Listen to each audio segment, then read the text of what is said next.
you can only hear me. You can't see me because I am a ghost in the machine today. But my dear friend Pope has some wonderful players who are here to see if they can survive the dark vastness of space.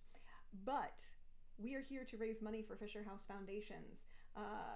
They provide care, housing, and support for veterans and members of their family, while veterans or members of their family undergo medical treatment at various VA hospitals around the country.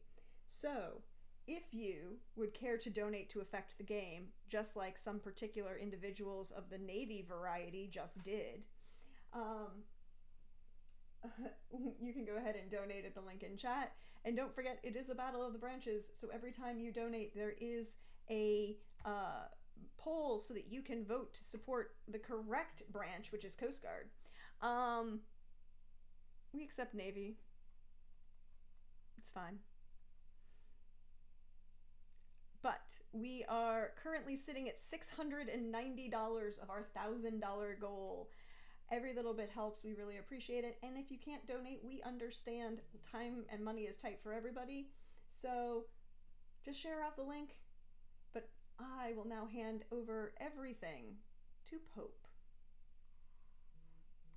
Hello, wonderful people. I am Pope. I will be the storyteller this afternoon for these wonderful people as we dive into a dark future, just not the normal one from me. Um, with that being said, and with the goal being there on the board, I tend to show up for these things. I tend to do aliens, and I tend to do this, which is issue a challenge to all of you watching. I've got two this year. So, first, if we get to 750 before the stream is over, I'm going to run Good Society Gothic Dracula for at least Prax and Lindy. We will find out who else will be a part of that crazy shenaniganry. I see some others here who are interested. I am excited. Um, if if somehow we get to 1,000 before end of stream, uh, I will consult all of these individuals uh, to try and collaborate a 3-shot. So that is my challenge to all of you. 750, me running a very gothic good society with Lindy, the vampire lover, and Prax, the lover of periods. And romances, gothic drama, all that nonsense. Uh, I will even go and break out my cravats. So, 750 that we get to 1,000. This amazing cast, I will reach out to all of them and try and figure out A, what we playing, and B, try and wrangle the scheduling monkey to get 3 sessions.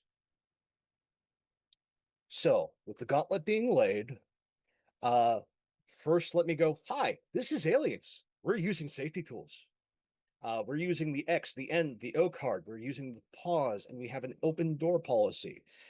Things are going to get intense. There will be blood. There will be other fluids. Some of them are acidic. And there will be darkness. There will be loud noises. There will be consequences. So please, if you need for any reason to get up and walk away, please do. Please keep yourselves safe. We're here to have a good time, and we're doing this for a good cause. So please take care of yourselves. Now, I'm going to lightly set dress the scene, and then we're going to go around, meet this amazing cast, find out who they're playing, and get a light little description of them as they're sitting in a debriefing room. But first, Colbin Station. It is a vast, dark edifice against the blackness of space, primarily ever so slightly illuminated by floodlights of the station, and silhouetted against a massive gas giant. As we zoom in on Colbin Station, you can see in the distance below, near the gas giant, number of smaller stations, mining facilities of different forms of gases, refinement. This is a significant hub for humanity out here in the black. It is one of the primary refueling stations on the way back to the Sol system. So this is key point for Earth. It is run by Seegson, one of the many megacorps in this dark future. They are primarily known for station maintenance, building, and not the top of the line androids. No, this is the B tier. But they get stuff done, and they get stuff done for cheap. And currently, Colbin Station has a little bit of a labor dispute between Seegson Corp and, you know, all of the workers that aren't androids. And there's a lot of them. This station is a primary hub. It can service up to 16 frigate class ships at once. So it is absolutely key. And that is why our Marines are here, originally being dispatched as part of a USMC policing action to make certain that while things are at a simmer between the corps and the workers, they don't boil over. So, as Captain Frost walks into the room, let's find out who he sees. And let's first start off with PB. How are you, friend? Who are you playing? Hello, I am PP, and today I'm going to be playing PFC Lucinda Caliente. As we walk in, they see me finishing up lacing up my boots, and they see a good stocky figure, and with olive skin tone and their hair short. Imagine like Ace Attorney, like his hair a little bit, but a little bit more realistic. And instead of black, just straight, just dyed red hair. And they have some aviator glasses on with a tinting that's a little bit orange, and they look up, and you see the ching on the glasses. And that is Lucinda Caliente, she, they pronouns. I like to think that we see those glasses, and then Lucinda's head slightly turns, and as they turn, we see a silhouette reflected off of them. Susie, hello, friend. Who are you playing? Hello! I'm playing Private First Class Saskia Hyde, and in direct contrast to Lucinda, Saskia she sat ramrod straight. Her uniform is pressed and sharp. There's not like a crease on her that isn't intentional. And her hair is like, it's short and gelled back, like very controlled, very tight, dark hair. She's got quite pale skin. She's quite slender, and all her features are very sharp, and her eyes in particular are very sharp. And she has taken a wrapper from one of the rations, and she's folded it up into like a little triangle. And you watch her with intently. She's looking at the waistband, and she's doing calculations in her head. She gets the angle and flicks it, and whoosh, straight in. Not even a rim shot to straighten. As this shot goes in the waistbin, from behind the waistbin camera, we get a wider view. And I want to say, just off of Saskia's shoulder, we see Kat. How are you, friend? And who are you playing? I'm doing just fine. I'm excited to be here. Go Navy. I'm a Navy vet, 10 years. I have to say it. I'm obligated. I am playing Lance Corporal Jasper Cahill. Lance Corporal Jasper Cahill is, how do I put this? Well, okay, let's do it this way. He's 6'8", 350 pounds of muscle. So, and he's sitting there and he's in a tank top, white tank top that is just stretched. The seams on his camo pants have been let out because he's just the other side of size regulation, just a little bit. It looks shaved, but if the light hits it just right, you get that very slight peach fuzz. Bright blue eyes. In another world, he would be a corn-fed Iowa boy. And he is squeezed into this chair. It is uncomfortable. He looks uncomfortable, but he also looks like, this is my life. This is what. The other thing, a face only a mother could love. This is a wall that has been bounced off many, many times, and the nose has obviously been broken multiple times, nowhere close to straight. And the Ray-Ban wraparounds. And he's just sitting there and he's knitting. We get to the knitting, and we see that, and we pull back, and like in this massive shadow sits Spencer. How you doing, friend? And who are you playing? Hello. I am playing Private First Class Robin Lake.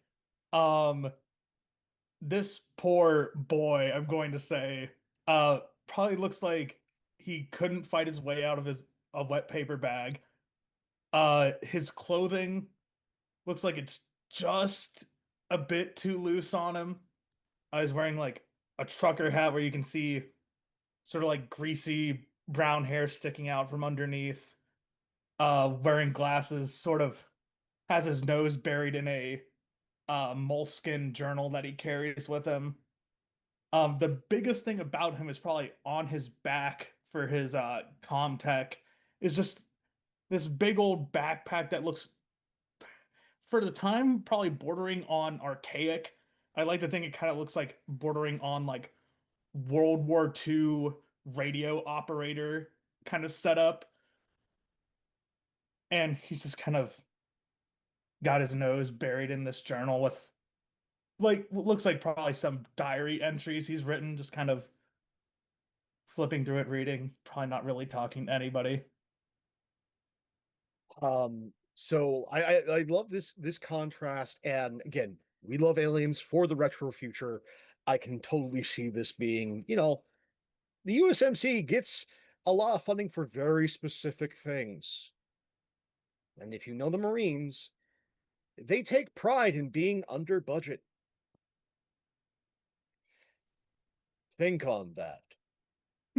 And as we think on that, we transfer over to Celeste. How are you, friend, and who are you playing?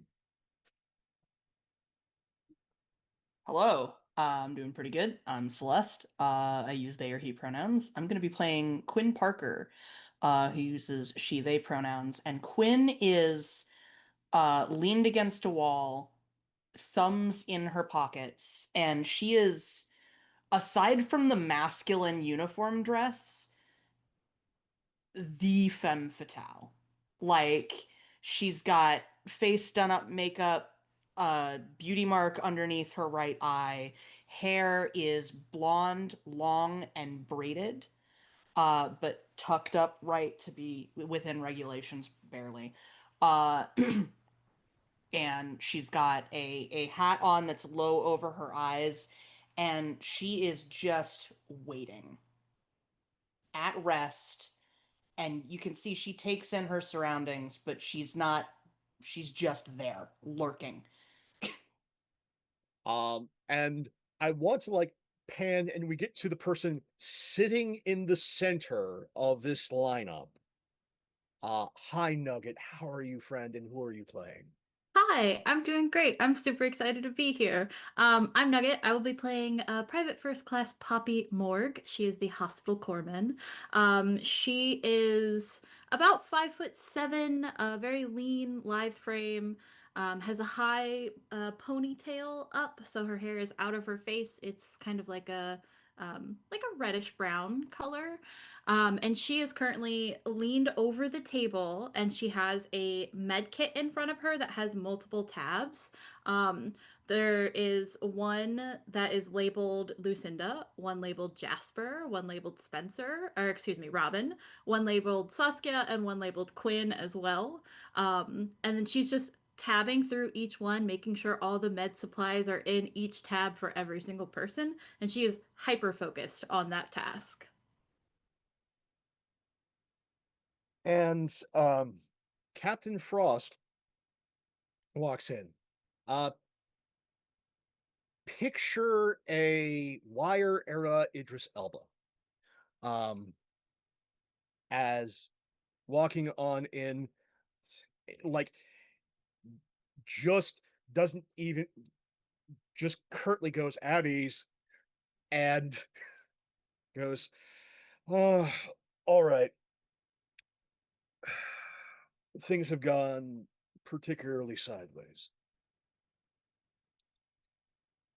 After coming into system, we tried to reach out through comms to Colbin Station Control.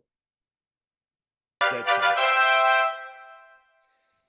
We get closer to station, and we see a massive debris field. There is remnants of distress calls from multiple vessels, but it looks like, from what sensors find, the station's automated defenses are live. So, situation's changed. We are not going to be directly docking with Colbin Station. We're going to be taking 5 of our birds, flying over. You are first and foremost to secure wherever you guys manage to find a hole and go in. Secure that hole. Then disable the automated defenses of Colbin Station. Assess the situation. Help find any survivors. And then get the fuck out and back here. Do I make myself clear? We do not want to be sending any more of us to come and grab your asses. So, make sure communications are open at all times. Make sure your cams are all working. Given the situation, your loadouts are going to be ever so slightly changed. Lake,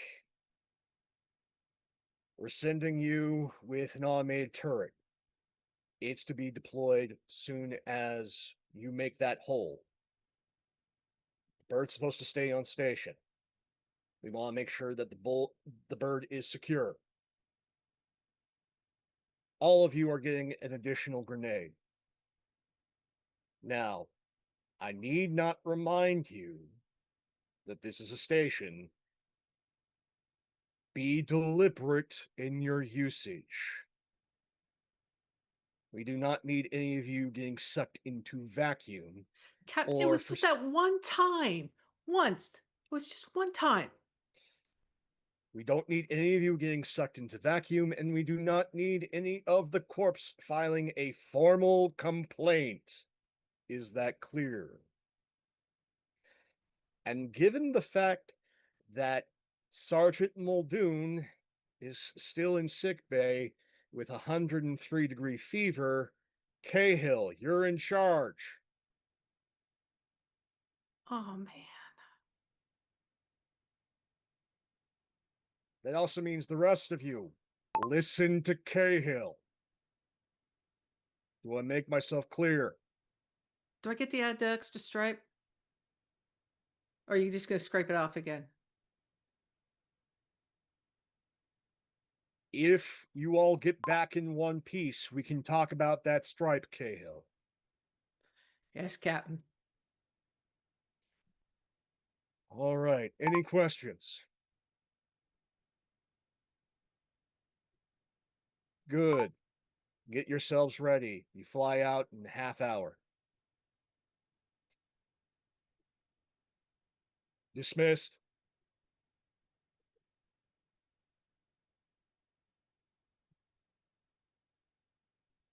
Well, There sounds is like this job just got a little more annoying.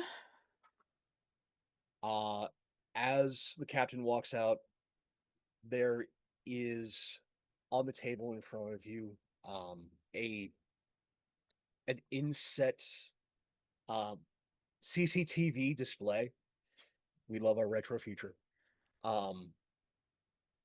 And from there, you're getting readouts of the station and whatever is the context you have on your ship has been able to pull from the station.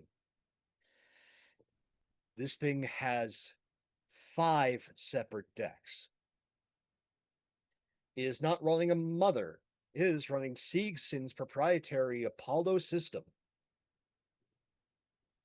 Apollo is notorious for being temperamental.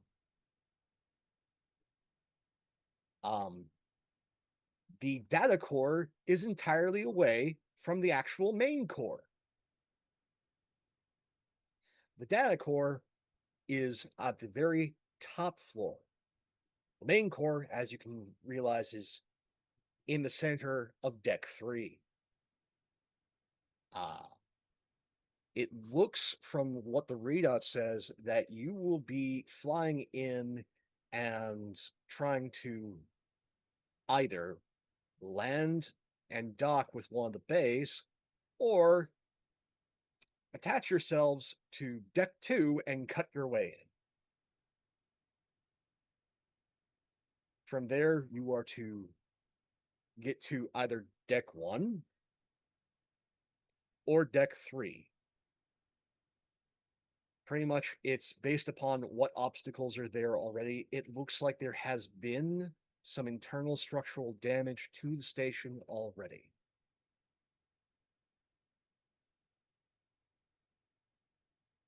Any questions?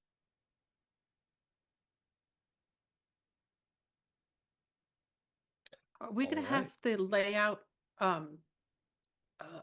like a visual layout of just the plans already Um, loaded into our information?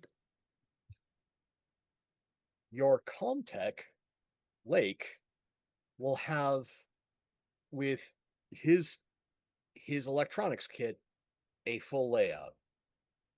Also,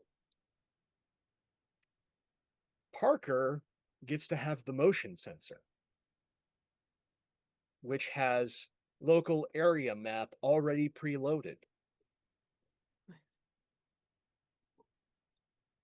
The rest of you can get a manual printout, it's dot matrix, before you guys are sent out. If you request it. Oh Yeah. yeah, Saskia would take one of those for sure. So we'll get Jasper. Absolutely. I don't think Poppy takes one. Poppy's like, I'm just gonna be following you guys. You guys, we get this beautiful montage of each of you getting fully kitted out. And then all of you filing down this, again, incandescent lit hallway. And onto this very similar but legally distinct looking pelican. Very much like Halo, but this came first, technically. And then we get this slight music, very 80s sting as we cut out of you flying out of this bay and over to the station. We are able to zoom in and see that this thing has what seem to be automated rail cannons all over the station. Now, Seegson doesn't usually use rail technology. In fact, even the USMC rarely has rail tech. But as we get closer, we can see a very particular brand on the barrel of one of these guns with the distinctive WY. As we see this Pelican flying by the debris of what probably was a heavy frigate at one time. As you fly in and looks like the docking bay is actually intact. No debris detected. Coming in. You land. We see the bird hit the deck, and then the automated magnetic doors actually functionally close. We get that distinctive hiss of atmosphere being pressurized, everything equalizing, and the lights for the bay come on. You all file out of the bird. The two pilots wish you good luck. And now, my friends, this is all on you.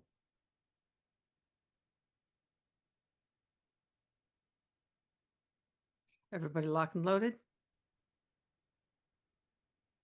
Think so. He's kind of fiddling with the rifle that he has. Parker. Saskia looks at Lake fiddling with his rifle, and like there's just a twitch of something in her eyes that's like, oh.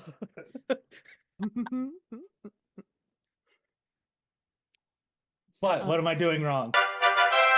And she's gonna reach over and she'll like just jank, like grab like a Okay. lever on it. There you go, you weren't connected. Got it.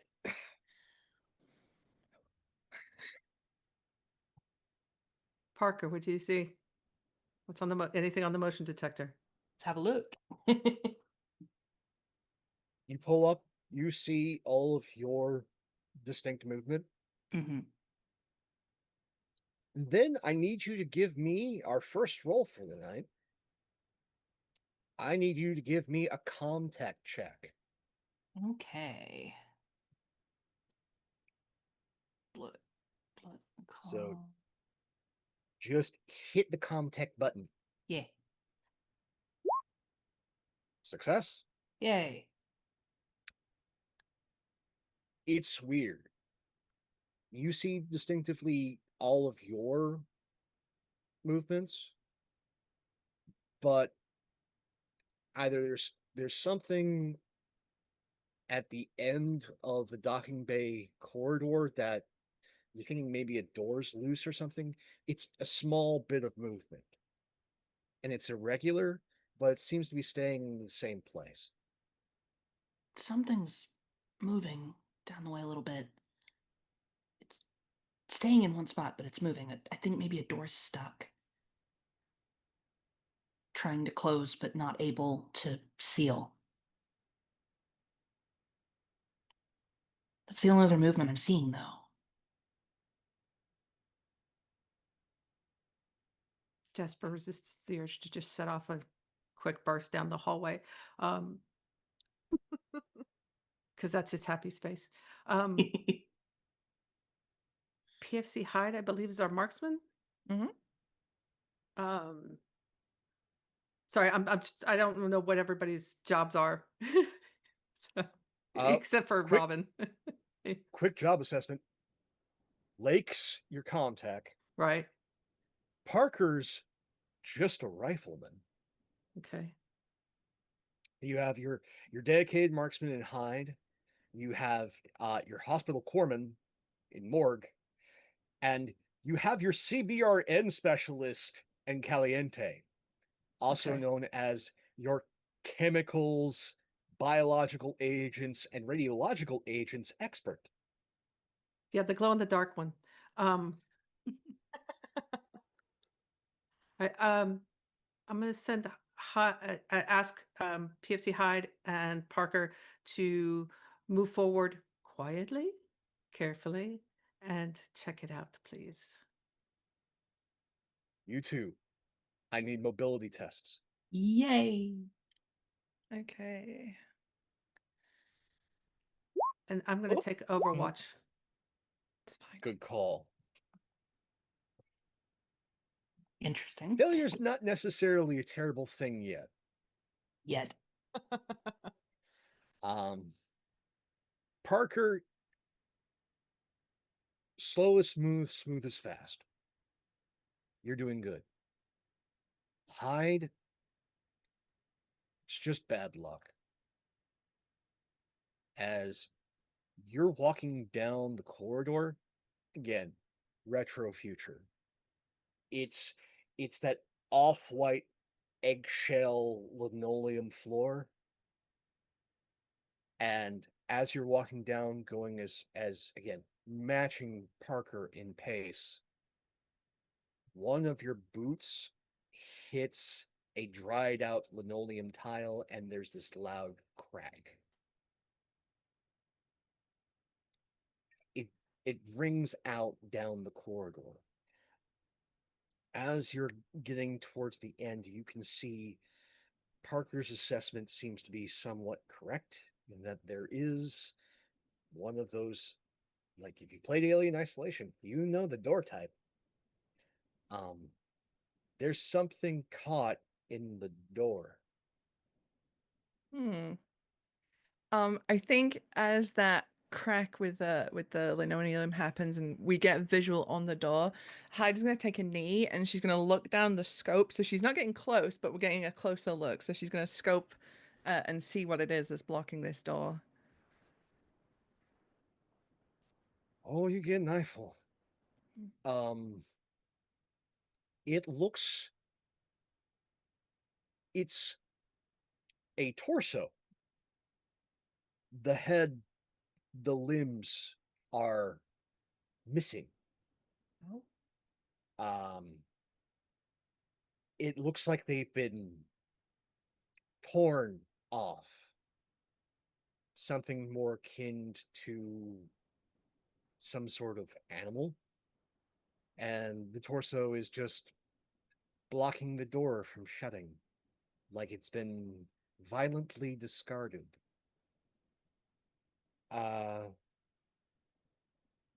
This is going to seem a little strange to ask for this role. But Saskia, I need you to give me a contact test. Tag. Yeah. Yeah, no, you've seen this kind of thing before, Saskia? There was a colony that used some Weyland-Yutani labor androids. A couple of them went off. And you've seen this kind of rip and tear before. Okay. What do you got, Hyde? Seems like some bots lost their fucking minds. Tore this poor schmuck to pieces. Gross.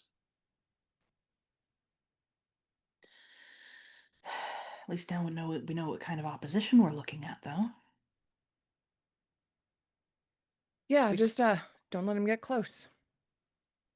We clear to move forward? For the moment. I'm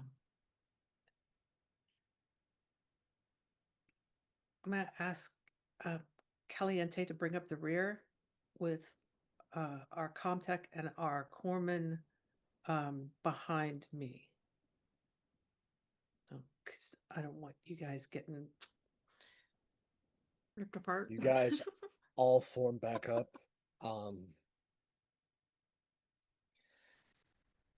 You can easily see now what Hyde saw through the scope as you get closer. Morg, this is a particularly nasty piece of work in that you're familiar how bodies can break and the trauma Very. that they can suffer. Mhm. And yeah, head and limbs sheared from the body. Tremendous blunt force trauma. Okay. And this is a Seegson station, right? Yes. And they employ, is it common knowledge that they employ working Joes? They've tried to rebrand the working Joe to the average Joe. Gotcha. Okay. I think Poppy will point out, yeah, so Seegson likes to use average Joes, and they have a tendency to go a little crazy. So if you see any blue people, just steer clear of them. so shoot on sight. Yeah, I think that's probably a safe bet with these ones. Headshot best. Cut him in half.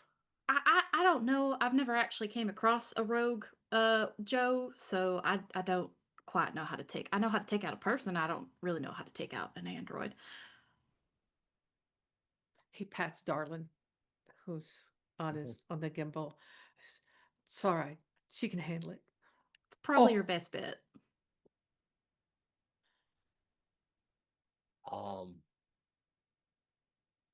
Robin, you can see that this door is going to take some finessing to open because it is not closing properly. It wants to close. It should be closing. So you probably need to get in there with that maintenance jack and finagle it. Okay. And probably Would you sees like the to- torn apart Yeah. bodies. He's starting to get to where he's like, oh my god. Give me a heavy machinery test, please. You got it. Heavy machinery. Where's that? There it is. Would you like to use one of the advantages that have been graciously given to you by chat? How many do we have? 3, I think. We have three so far. Okay. Yeah, what will that mean in this circumstance? You get a free reroll without pushing. Oh, hell yeah, then let's go for it. Oh my god. Would you look to push the roll? This might be a tad important, so I guess we will, yeah. Okay. God, come on, please. Okay. Third time's the charm. Narratively, it makes sense.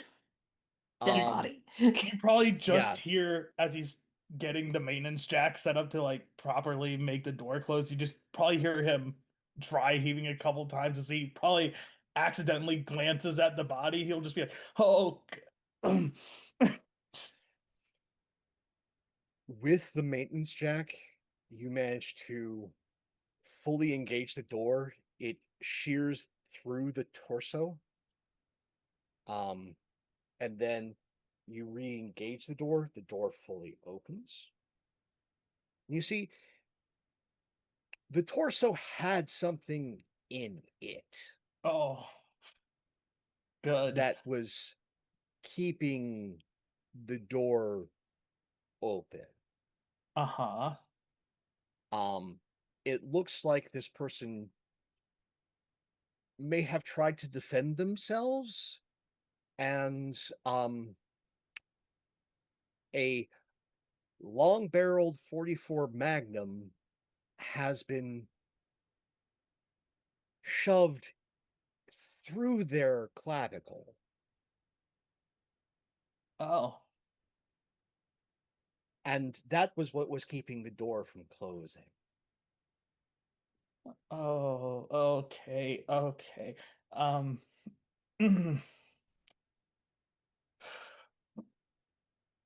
That's fun. I don't like to repeat myself, but gross. You now see there's this large atrium. Real quick, Jasper's gonna reach down, pull it out of the chest, Mhm. clear it, and tuck the mag into a pocket, and then he's going to stomp or try to do some. He's going to put the gun in another pocket or offer it to anybody that wants to carry it, because you don't leave weapons behind you. It has been painted a disgusting color by whoever put it into the corpse. Yeah. So it would anyone like to have this nifty gift? It's got I Ghost, got the ghost. magazine too. But if nobody wants it, Saskia will take it. She seems oddly unperturbed by the gore. And she Puts just the kinda, bag back in, clears it, sets the safety, hands it to you. she'll give you a little salute as she tucks it away. The atrium, there should be lights. There are none. Shoulder mounted. You look up, can't quite tell if there was a power surge, but something has busted all the lamps.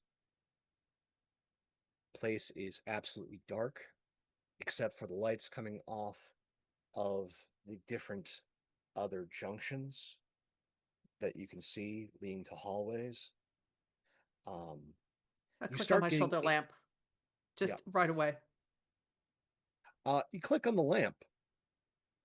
This place is a charnel house. There are bodies scattered throughout that have been absolutely mangled.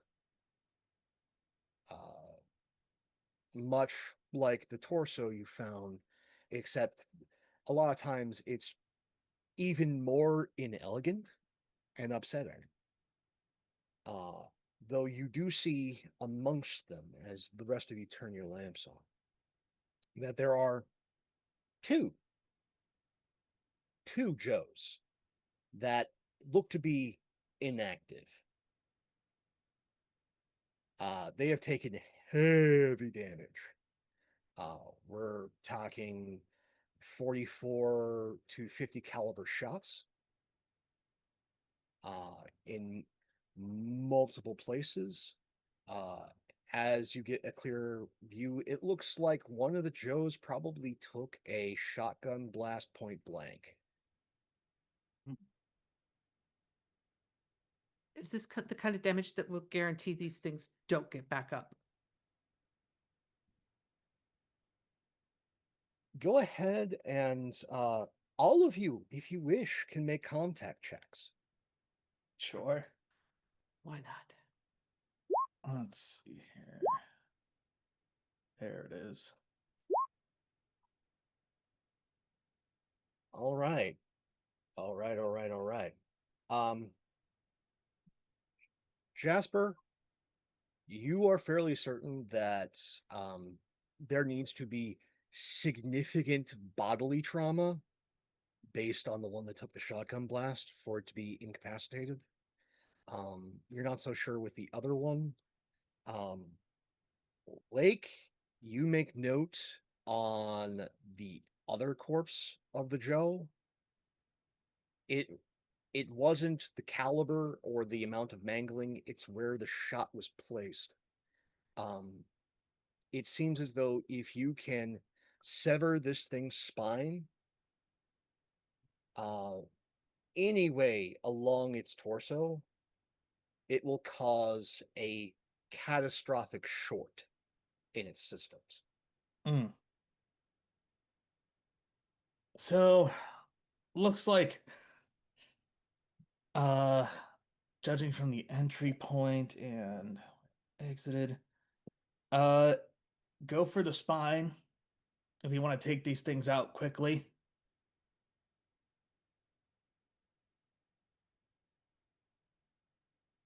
you start to hear something coming over your comms. It's choppy. It sounds like another one of your squads. It sounds like they're in the middle of a firefight and they're calling for backup. But there's some sort of interference going on. 10-9, repeat last. They're coming from above! And then just cuts off. That doesn't sound good.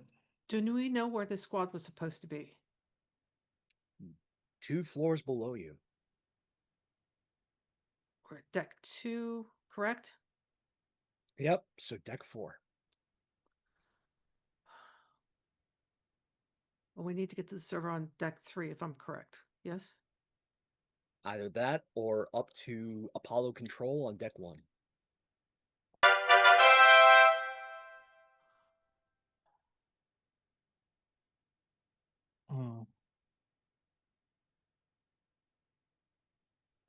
The player and the character are arguing in my head at the moment. So, well, Kat, while you continue to argue between your character and your player, I feel it's only appropriate for me to say that we've had a wonderful donation come in from Anonymous as things become snafu. Just saying. Delightful! Oh boy. Thank you so much, Anonymous. Oh, apparently the Air Force wanted to show up finally. Well, So, thank you, Air Force, for your most generous donation. Unlike the base planners, I will not be using it on the ice cream machine, but thank you.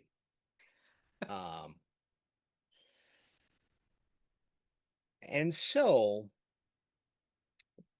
as Cahill is sort of having this internal argument about what to do next, Lake, for some reason, because of positioning, this is faint for you. Morg, this is coming through your comms loud and clear.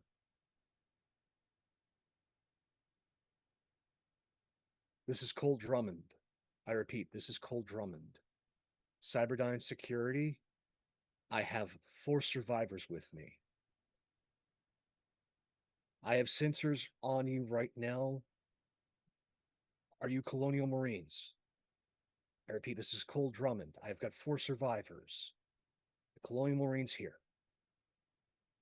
Hi, Cole. My name is Poppy Morg. Yeah, we're Marines. What deck are you on? Deck 3. Well, that's where we're looking to go. If you have us on sensors, can you clear us a path? I can try. Things have gotten a little strange and terrible here. Yeah, we're seeing that. What happened?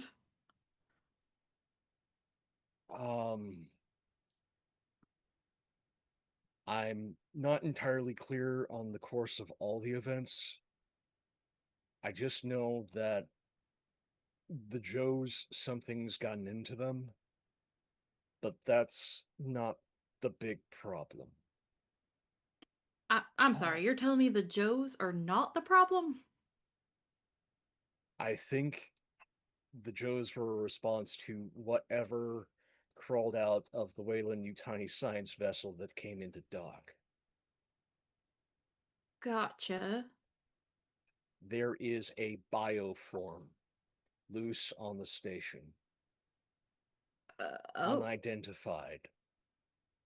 Uh-oh. All right. I think I just kind of look at Caliente as they talk about a bioform.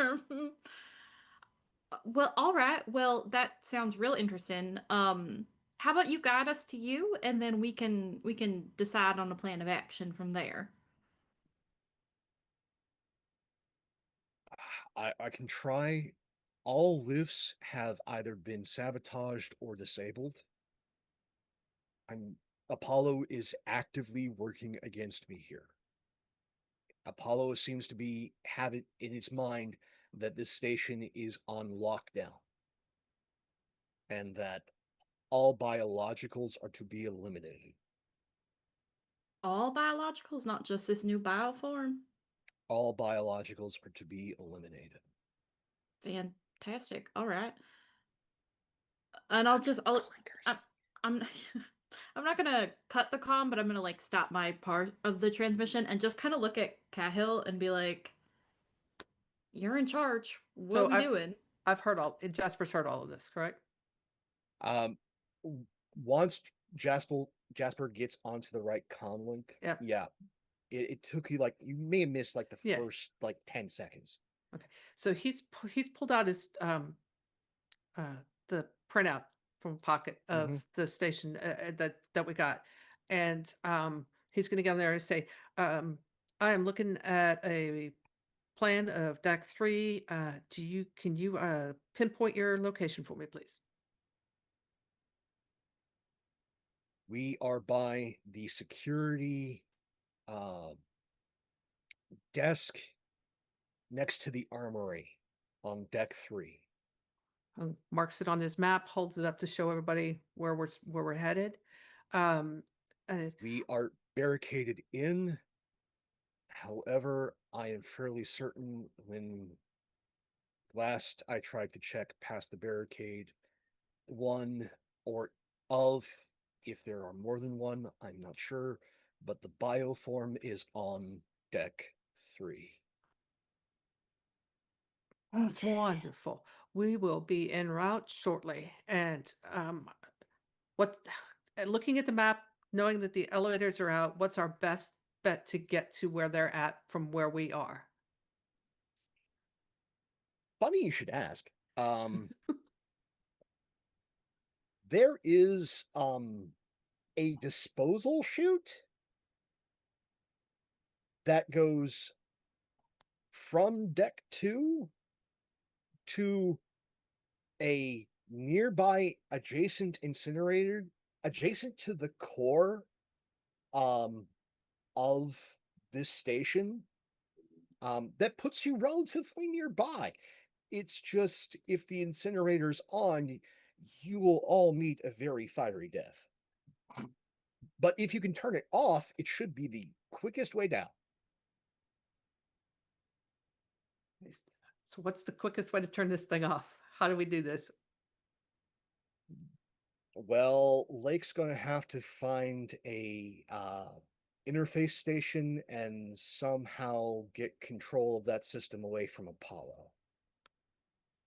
Um, All right, Lake, you have your assignment. And he's going to have everybody else Oh. set up a watch on these corridors. So there's nothing coming up on us while we're doing this. and I think probably as Lake is getting to work, we'll probably turn to Jasper and it's just like, if it's a possibility, it might be good to get up to the Apollo core on deck 1. I think it'd be better if we can somehow calm Apollo down, because it might be better for us if we are fighting one front war instead of 2 against whatever this bioform is and the working Joes.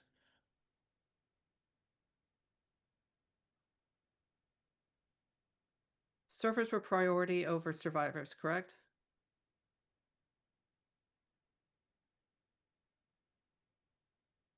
Yes. To have a better shot of calming Apollo down from the server on 3 or at 1? 1. 1 would be direct interface.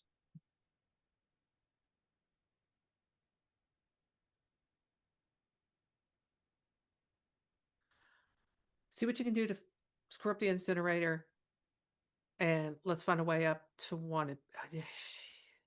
Yeah, find a way up to 1. Can do. So make me an contact test. Yup.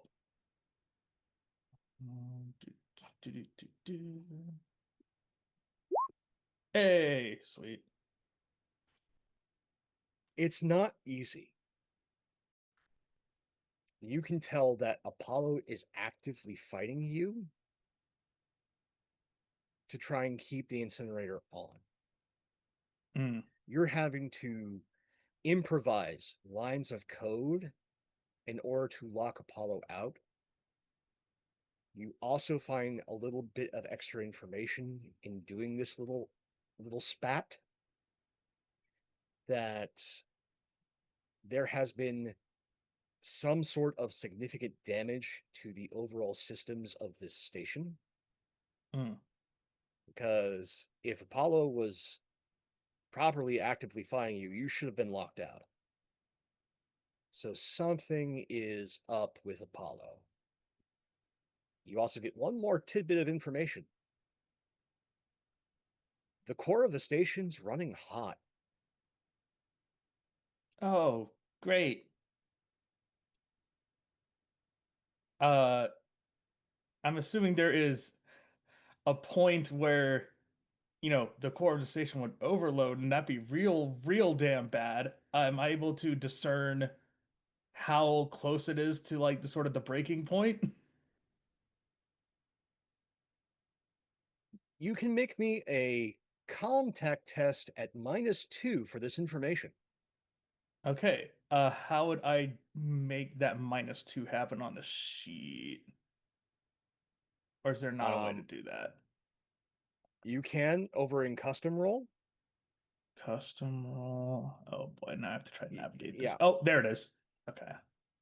And you can just take combination of your calm tech and your wits, Ah, I see. Okay. and then just have that as your base, and then roll. Okay. It's delightful.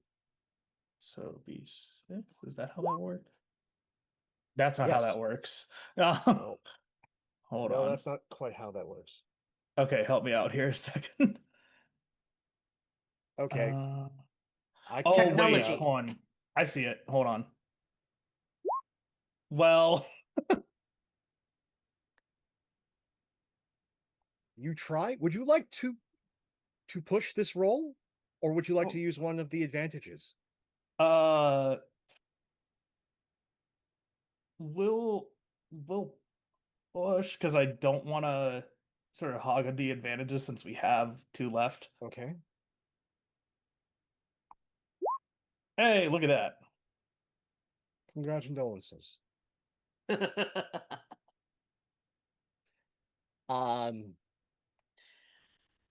The core is not at critical. Okay. It is 2 degrees from critical. Okay. What do I mean by that? I mean, it would take a small bit of additional stress to systems to put the core into meltdown.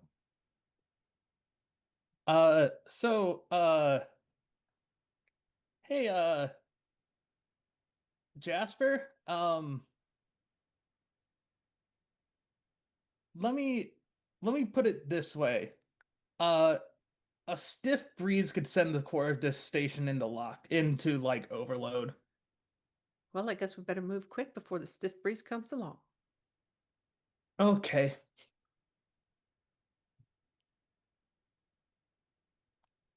Get us up to the deck 1. Yep. Would anyone with a map or a map-like device like to give me a survival test right now? I do it.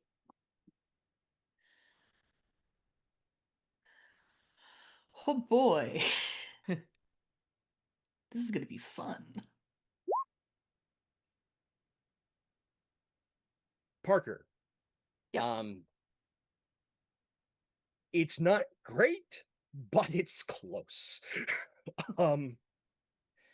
There is a secure stairwell that isn't too far off from the atrium that will get you upstairs. However, as you're noting the stairwell, you see that there are 2 things moving in the stairwell. Great.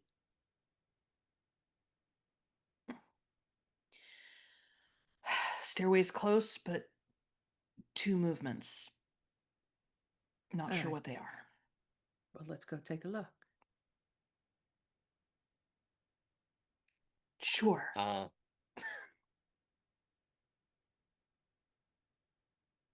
So you get to this secured stairwell. It's those beautiful double doors with those two very distinctive vertical rectangular slits. There's absolutely no illumination in there.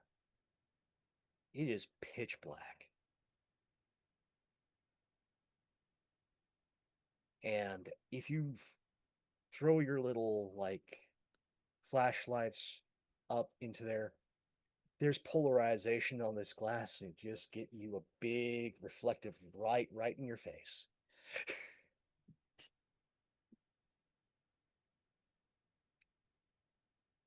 Oh. Glass is easy to break. Controlled burst. Okay. You control burst, you clear the glass. You hear just barely heavy breathing coming from somewhere in that stairwell.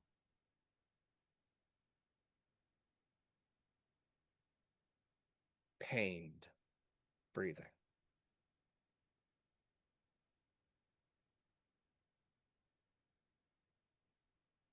He's going to take point.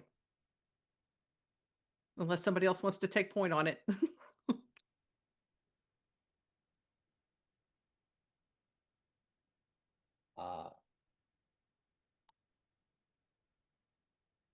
I'm not even going to make you test open the door. You broke open the glass. You can get the door open easy now. Oh. So you open up. You've taken point. Jasper, I need you to give me an observation test. Okay.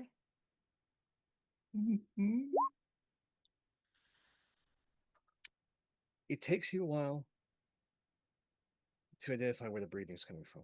Stairwells got very sharp angles. As you're covering around getting to that first landing, again, it's humid in here. Unnaturally so. And you turn, and as you turn the corridor, you see that there's this chitinous black buildup on the walls. And it looks like there's just like the head and a bit of an exposed torso of some poor schmuck that's stuck into the wall. Their heads down like this. There's very ragged breath. And just as the rest of you get into the stairwell, following Jasper, because that's what you're supposed to do,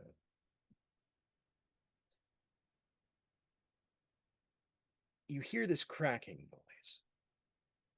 It's very distinctive. Anyone who's had any sort of surgery done, especially oral surgery, like the only thing that I ever remember from having my wisdom teeth done is the very distinctive sound of cracking bone reverberating in my own skull. And that sound of cracking bone is what you all hear as jutting out of this person's chest, making what can only be described as the sound of a screeching raptor that has made sweet, sweet love to the angriest synthesizer known to man. Lets loose. And then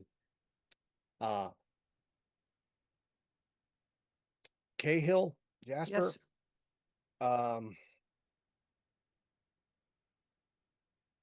First, I want you to give me, in this case, a panic test. Okay. That is just right under career. There's the roll buttons right under the 1d3. Yep, It should say panic. Yep. Alrighty. You are fully in control of your faculties. Congratulations. What would you like to do in this moment where this thing that is truly inhuman just shut out of this man's chest? Well, he's immediately the switch in his head is flipped from getting the bio specialist and our corpsman up here to check out this situation to, oh, I know what to do with this. But All right, go ahead and give me a ranged attack, ranged Uh, combat test. yep. Time for DACA. No, darling. Time for Darla. Okay, you just barely hit this thing. You clip it as instead of it just being like there and stuck in this man's chest, Mm-hmm. soon as you pull the trigger, it's almost like this motherfucker has a spidey sense. Yeah. Launched itself out of this person's chest cavity, and you just clip it Okay. as it goes scurrying off into the dark of who knows where, screaming. Caliente, you can smell the acid that has been aerosolized temporarily. Mm-hmm. Like you smell the cordite from the firing of that gun, but you are familiar with all sorts of chemicals. Yeah. There is, like, on the air, we're talking some of the most hostile, angry fluids one can create is now in this darkness. For my science friends, aliens, as best as I can understand it, their blood has the same properties of a thing called foof. Have fun going down that Wikipedia rabbit hole. um, I'll say over comms. It's like I don't know what you just shot at, but it smells a whole lot like some acid you do not want to be touching. Or breathing, I'm guessing. I mean, if it's aerosolized, yeah, absolutely, you do not want to be breathing that in either.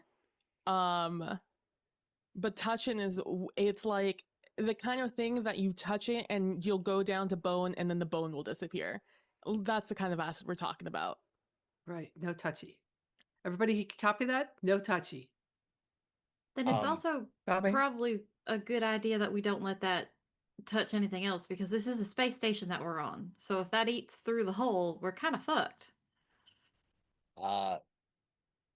like Cahill, you're on a swivel Mm-hmm. trying to find this thing. Yep. And- And he's motioned for Hyde to come up. He's called for Hyde to come up. Yeah. Hyde, as you're coming up, your shoulder lamp catches the stairs, and the stairs just a little bit past Cahill has this currently smoking splatter along the stairs. And again, these are, think of the stairs that you find in the emergency exit of a movie theater. Like there's that heavy, thick rubber, and then it's linoleum that is just covering cement. It has quickly eaten through whatever rubber was there. That's gone. The linoleum, gone. It is eating through the cement as that light catches. The smell is that distinctive caustic burning. It is a smell that if you've ever encountered it, the monkey part of the brain is going run for your life. Hyde has as part of her kit, she has like this ghillie suit that she can wear, but part of it is like a little bandana like face covering thing. Yeah. So she pulls that up over her nose and she's like, respectfully, what the fuck was that?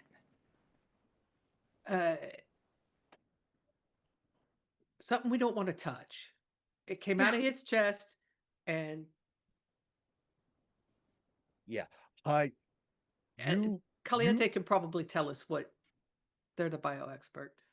You scan and you just see again this weird chitinous goop on the wall.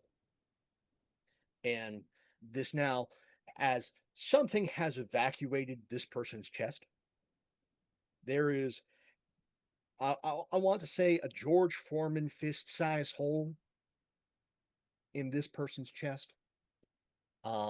There is ichor, bone, everything out. It's just like something decided that its lungs need to be on the outside in the most violent fashion.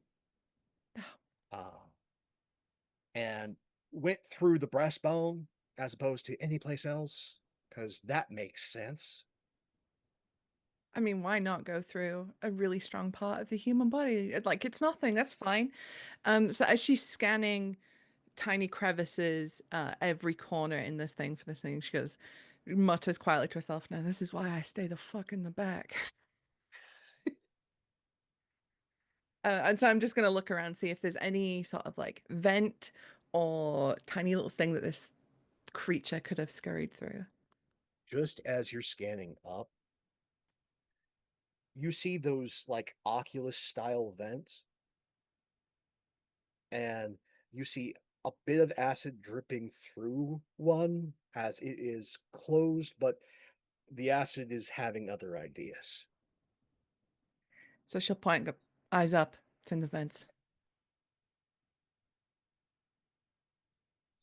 Oh. Just as you say it's in the vents, you all feel a quake and hear the sound of an explosion.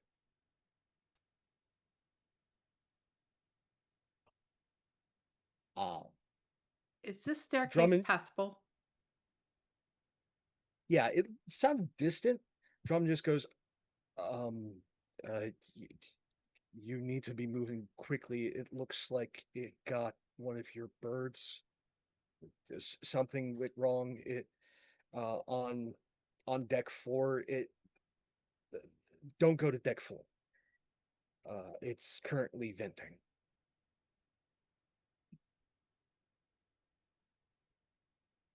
Is this stairwell passable? Can we go up?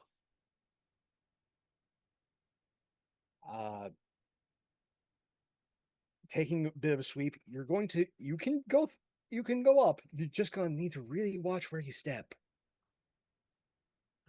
That's So unless anybody else I- has another idea. If you want to go up, I need a mobility test.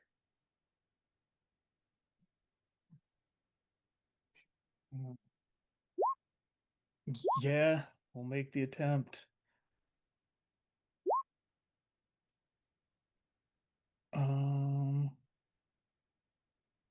Okay, so mobility. There it is. Oh boy, howdy. So I do Casper's need fine. Parker's fine. right. I need to add my Hyde's stress fine. dice. Yep. Lake, surprisingly fine. Morg, Caliente, would you like to use one of those advantages or push those? I would like to push, please. And By all means. I take my stress first and then I roll, right? Yes. Okay. Yes, So that I is will, correct. because that gives me an additional die. God damn it. Would you like to use one of those advantages there, I don't. PFC Morg? Yeah, if everybody's okay with that, I'll use an advantage. Yeah, Yeah, please. go for it. Yes. Then yes, I will. Right. And Caliente, would you like to push or use an advantage? I kind of want to see what happens to PFC Morg before I make a choice. Okay. Here. I'm for that. I'm for that. Yeah, I'm bringing up the rear anyway, so like it makes sense, you know. Does yeah. it does. Let's see what Ladies happens to first. Morg.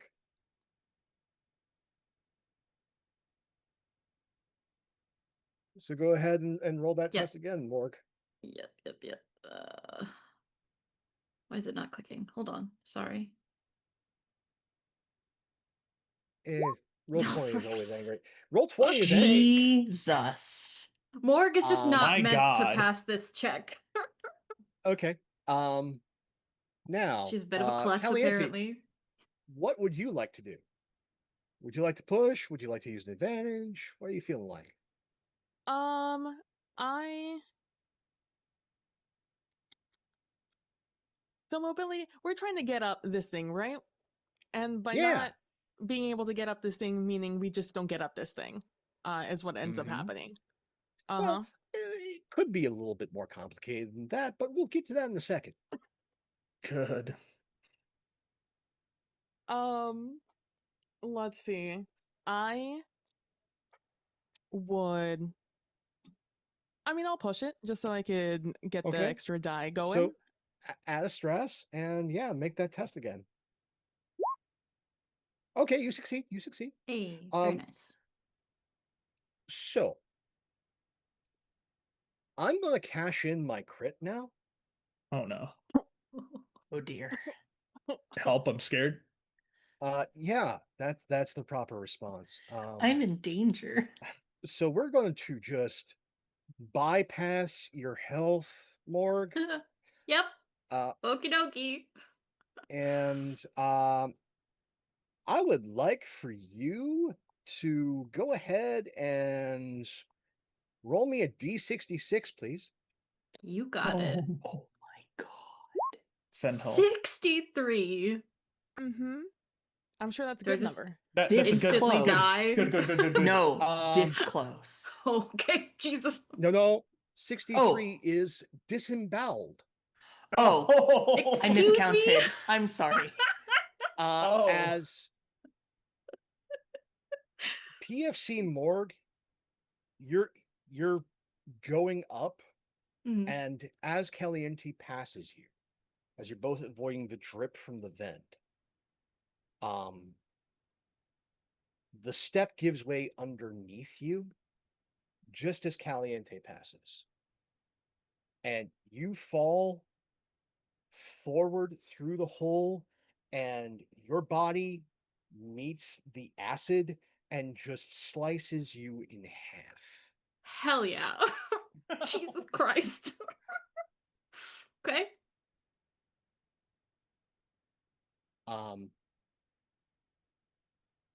Deaths are important in TTRPGs, so please, I have given you a prompt.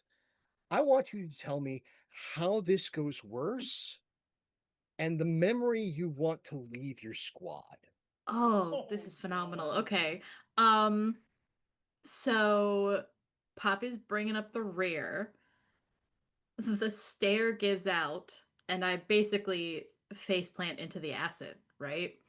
Um, I think she screams like ear-shattering pain.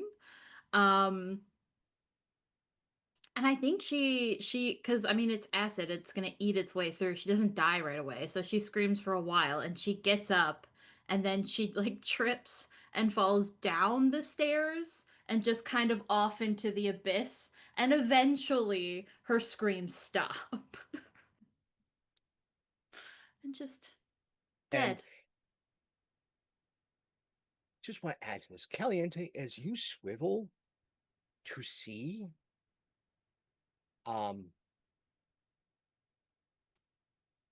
not only do you see the twisted viscera of Poppy, you also see something blue-black, dog-like, reach out with clawed hand and just grab the sizzling remnants of Poppy and drag those down into a gap that you didn't see before in the stairwell. That other bit of movement as it just lurches off down into the floor below.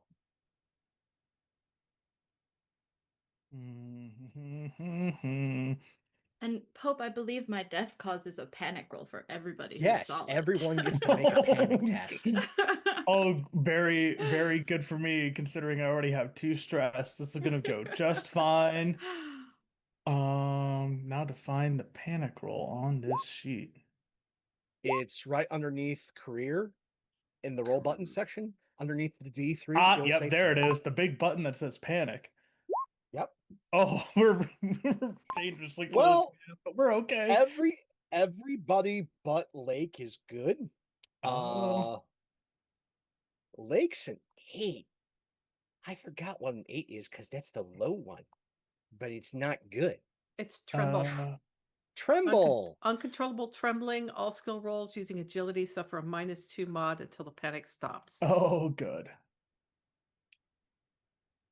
It's fine. Now, I really don't want the panic to stop. So that means that you still have to be under threat, right? Otherwise, you guys get some downtime and then the panic will cease. So for Everything's that to fine. be the case, like you guys have seen this. You're at the top of the stairs. I figure something has to greet you up at the stairs. As the door opens, I would think you all tell me who's the closest to the door. Let's see. Casper's on point. So, or Jasper's okay. on point. Sorry.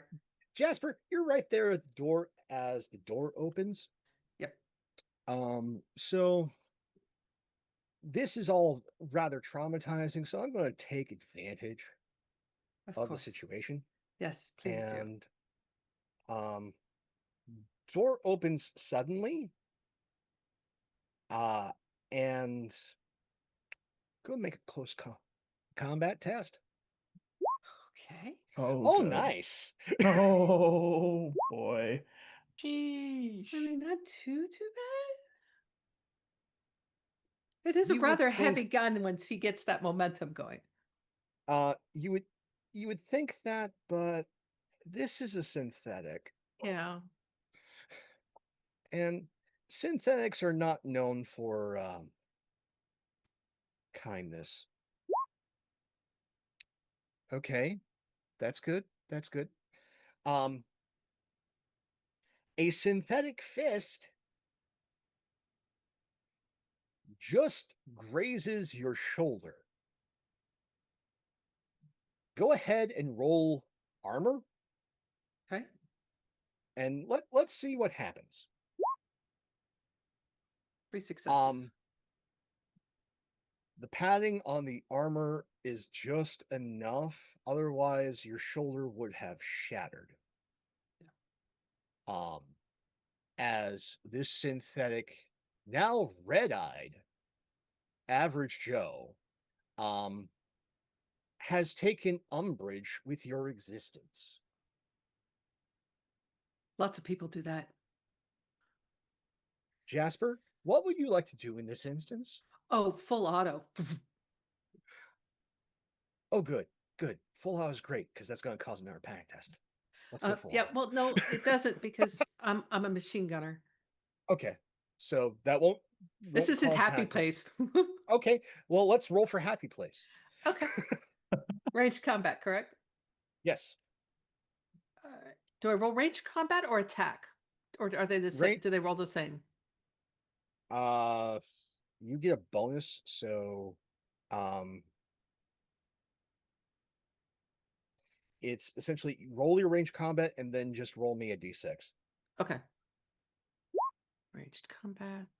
And then on the roll buttons up top, it'll roll a d6. 1d6. Okay. Yeah. Okay. 4. So still that's 2 successes. And with those 2 successes, you definitely hit this mother. So go ahead and let's roll that damage. Okay.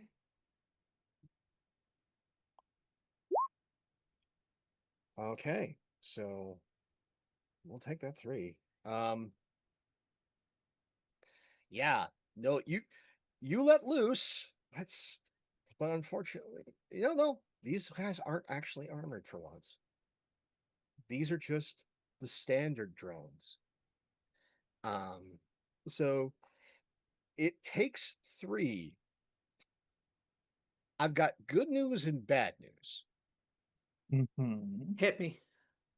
Good news is you heard it, you tore it up in no place that matters. Of course. I will say, Parker, you're right there. What would you like to do? Yeah. We're firing burst, I think. Okay, It's a burst thing. go ahead and roll attack. Just attack. Oh, fun. Love that. Would you like to use I think an we're pushing this. advantage? I think we're push pushing it, this. push it. Oh, good. Add that stress and then roll your attack again. Where's the stress tracker? There it is. Attack. Go ahead and roll that attack. There we go. Just hit, which I think is appropriate to the sort of like terror the situation calls for. Yeah. All right. So yeah, you got that. Damn. You tear it up further. You definitely tear up that thing further. It's still going. Lord. Nothing at less the Energizer. good. Hyde, what would you like to do? You're in an awkward situation to take the shot, but you still can. Yeah, I think she'll take a second because all of her training is that there's no good firing off shot. She's the single shot kind of gal. So I'm gonna, if I can, take the action to aim and then shoot. So it's like is it sub action, like a minor action thingy to It's aim, minor action. Yeah.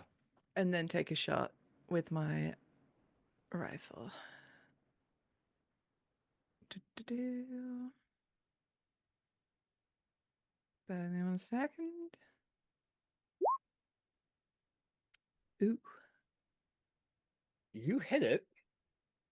You do a significant amount of damage. Now I get to make a roll. Oh, fun. Oh, good. Oh, Oh, I see. So I have news. This particular average Joe is a big fan of Elton John because he's still standing. Oh god. Caliente, would you like to do something? I'm so far away.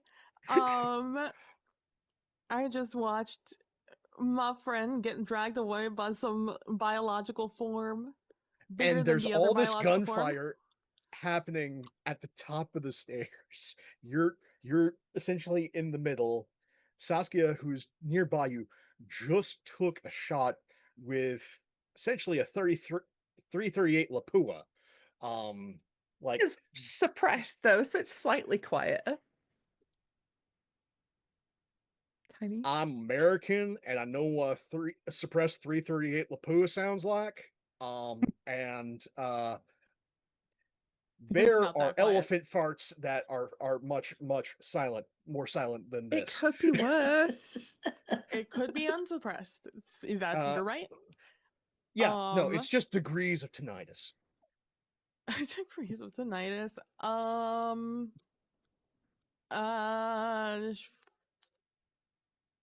can't exactly attack from back here. I mean, I guess technically I your could. It just wouldn't go flamethrower well. can go out to medium range. There's Just a lot don't of people miss. between me and them. There's a lot. I'm just saying you can. I'm not saying it's wise. I'm just saying you can. That's so true. Is there like is there like an assist action, a help action I could do in this situation or in this game? You can help people, but do keep in mind the only person who has yet to act before this thing goes is the guy who's got the shakes. You know what? Isn't that the best person to help though? Make them less shaky. So I will attempt to help Lake. I'll be like, I'll see you shaking, trembling. Okay. Because I feel like I'm being a little overbearing. I will give you this opportunity since you want to help. Okay. And I have just, robbed you of one of your teammates. So you have a choice. Mm-hmm. You can make it so that Lake only has a -1 penalty to whatever he's doing next that involves agility, Mm-hmm. or this is between both you and Lake. Hmm. You can try and not just calm him down, but also lower his stress. This will take both your guys' actions. Mm, Oh. I mean, up to you. okay. Oh man. Okay. Man, that's actually a tough choice. Um, Yeah, because next I don't want to agility make would things be easy. range combat or a mobility roll, right? yeah. Um, But less because I stress is think less stress. one less stress is also one less stress.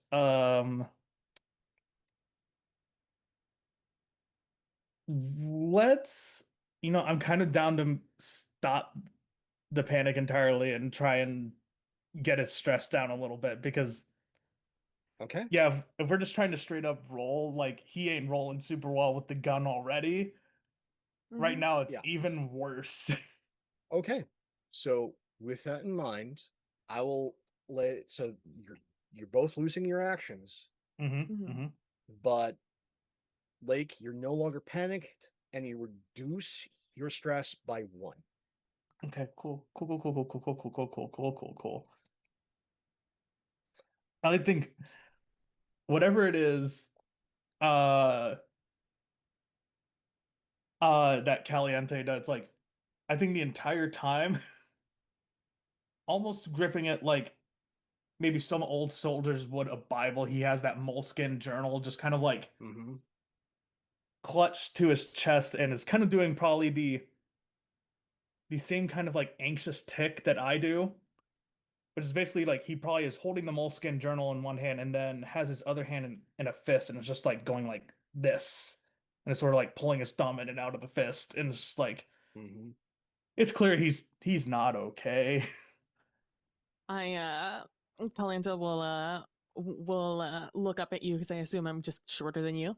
I'll be like, hey, Lake, over here, and I shake you, and I'm like, come on, this is not the time, and I do the little thing there, and it's still not like really going through to you. You still have like that 1,000-yard stare going. So like I put up my aviators and I'm like, look at me, right here. All right. You with me? You with me here, man? uh uh uh Yeah, he yeah. We're here. I'm moving your. I know that there's gunshots happening behind us Mm-hmm. and next to us. Ah. Don't worry about that. It's just you and me right here, right now. For the joy of chaos, oh boy. I have found my happy sad die on my desk. Oh no. Mm-hmm. No. Makes I hate it. So depending on what face comes up, decides what happens with the average Joe, or if the average Joe is even a thing anymore. Oh. That's Help. the angriest of faces. Oh. I'm sure this will be fine. That's everything's fine. Everything's fine. Everything's fine. Everything's not fine. Everything is awful. So, those of you at the top of the stairs, you hear a roar. Yeah, that sounds. Oh. For you guys at the bottom of the stairs, that roar is a lot closer. Oh, good. Um, the Joe seems to register the roar and with supernatural speed of being a motherfucking android, books it. Oh, if the Um, if the android's scared, that's not good. Oh, as okay. the double doors burst,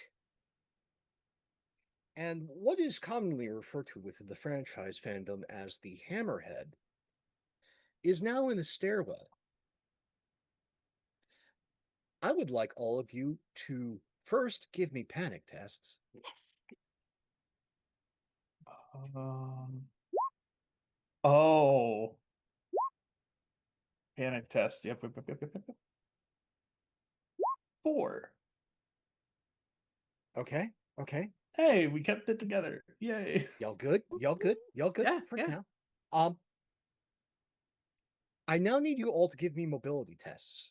Mm-hmm. Oh, Don't fail. God. Yeah, don't Mhm, fail. mhm. That thing I'm Take it from someone who's super, dead. super, Oh, super Oh good at. no, Susie. No. I don't even need to see your number. I just have to look at your face. Oh, thank God. 4 dice. We Oh, got there. me too, actually. Oh, thank God. It worked. It worked. So, The dog worked. We get to push. Can I push up? hide, Cahill. You can push, and there is, if my numbers are correct, you still have one advantage that you can use. I'm gonna It's the take that last stress one. and push first. Okay. I'm gonna push because I think I can. Oh, no. Nope. Oh dear. Okay. So, Cahill, like Parker, you're good. I thought that the yellow one no counteracted it. no, that's a good thing. You Okay. got the good symbol. You didn't get the Okay. bad symbol. Yeah. It's bad if there's a face hugger on it. Okay. Yeah. Gotcha. Oh, I misconstrued how So, that worked. My bad. I'm fine. Hide, you're good. Cahill, would you like to use the last advantage, or would you like to see what happens? Are you all good with the advantage or Yes. Uh-huh, yeah. Take it. Yeah. Take it. Go for Yeah, it. We want to yeah, live go for it, this. go. Yes. Okay. Okay. So, If anything happens to Jasper, I will be sad. you all with the horrific realization as something that is truly inhuman just went whoop, and you all run out as you are being pursued as this thing takes up most of the stairwell. The crest of its head is like the hood of an original beetle, just more ridged for her pleasure, and goes up and crashes against the doorway as the doors just have swung shut behind you. But this crashes, opens it up, and do any of you look back? No. running. No, Full up. no. Okay. Be fine. Caliente, are you looking back? No, just running. Okay. No, just running, just running, just running. Fuck it. I'll look back. No. Okay. I am Orpheus. You look Yeah, back. Morpheus. You see that this thing is immense, but looks, as alien as it appears, it looks hungry and angry. Hangry. It's hangry. Have a Snickers. There was still a little piece of Poppy that it managed to grab on the way up, What? and it just voraciously shoves in its jaws and chews as it leaps on all fours and now is coming at all of you at superhuman speed. This thing is more akin to a rhino than anything that you have all encountered. And here's the resolution of the rule of threes, as I say for the third time. Gross. I need you all to give me one more mobility test, please. Oh, Great. good. You sure? I mean, Yeah, I can nod. this is a no. chase scene. Woosah. Never mind. I I'm need to gone. push Oh. it. Fuck it, we pushing. Oh Fuck it, we boy. ball. I am also going. I would also like to push. Yes. Yeah. Oh, thank God. Okay. Oof. Yes. Big oof. Good. Worth it. Worth it. It's fine. Okay. So Worth. everyone but Caliente is okay. I'm going to make a roll now. Actually, no, I shouldn't. I don't like that voice. PB, my dear friend. Yeah. Mm-hmm. I would like you to roll me a d66, please. Oh no. Mhm. Oh, this is fine. A 6. Okay. A 6 and a okay. d66. That's not bad. Okay, okay. How? How actually? How actually? Because It's Oh, going the to count as an baby. 11. So okay. Okay. Oh, she's kitty. Oh, the baby. I have news. Oh no. Mm-hmm. So Caliente was lagging behind all of you. Was. As all of a sudden, Caliente is in the air and is past all of you. Oh. In what And- fashion? And goes into a corridor. Their body is kind of akin to a rag doll being thrown by a vicious, angry middle brother. And just Overwatch elimination sound. tossed down the hallway as Caliente. You tell me how bad this is, I will tell you how it gets worse. Okay. So My I get least favorite absolutely Pope sentence. yeeted down the hall.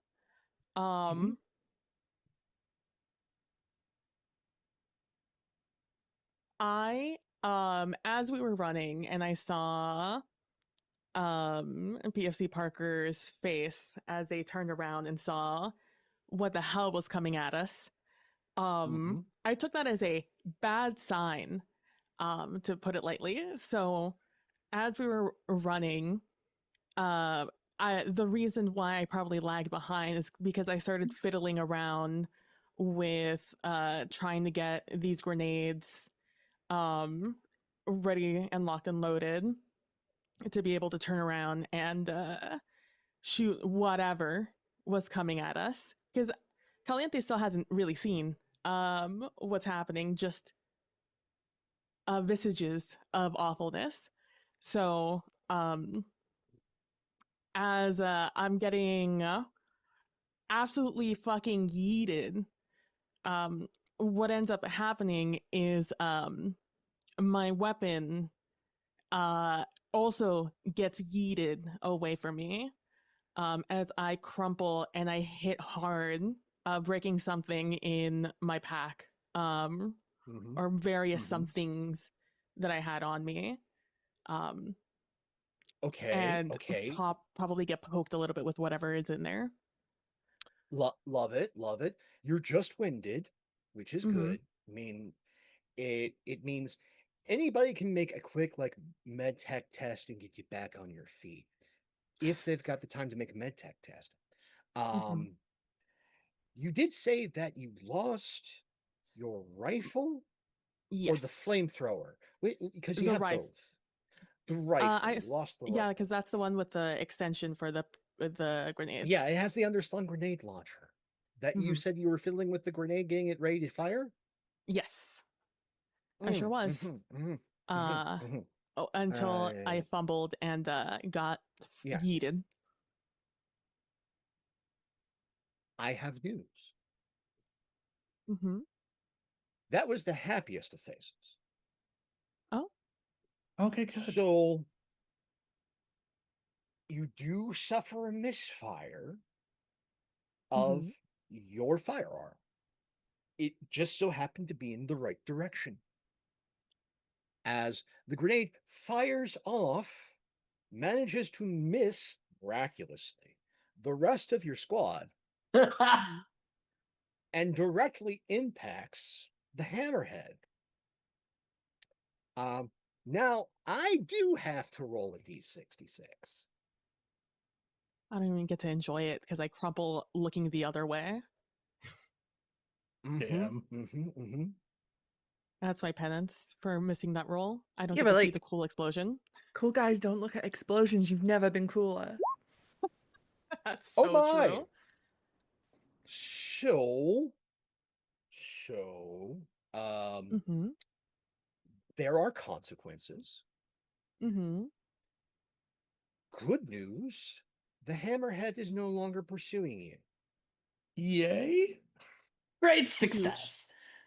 Bad news, there is no safe way to go back down the way you came, because now there is a atomized, not quite atomized, aerosolized, Mm-hmm. large Volkswagen-sized alien.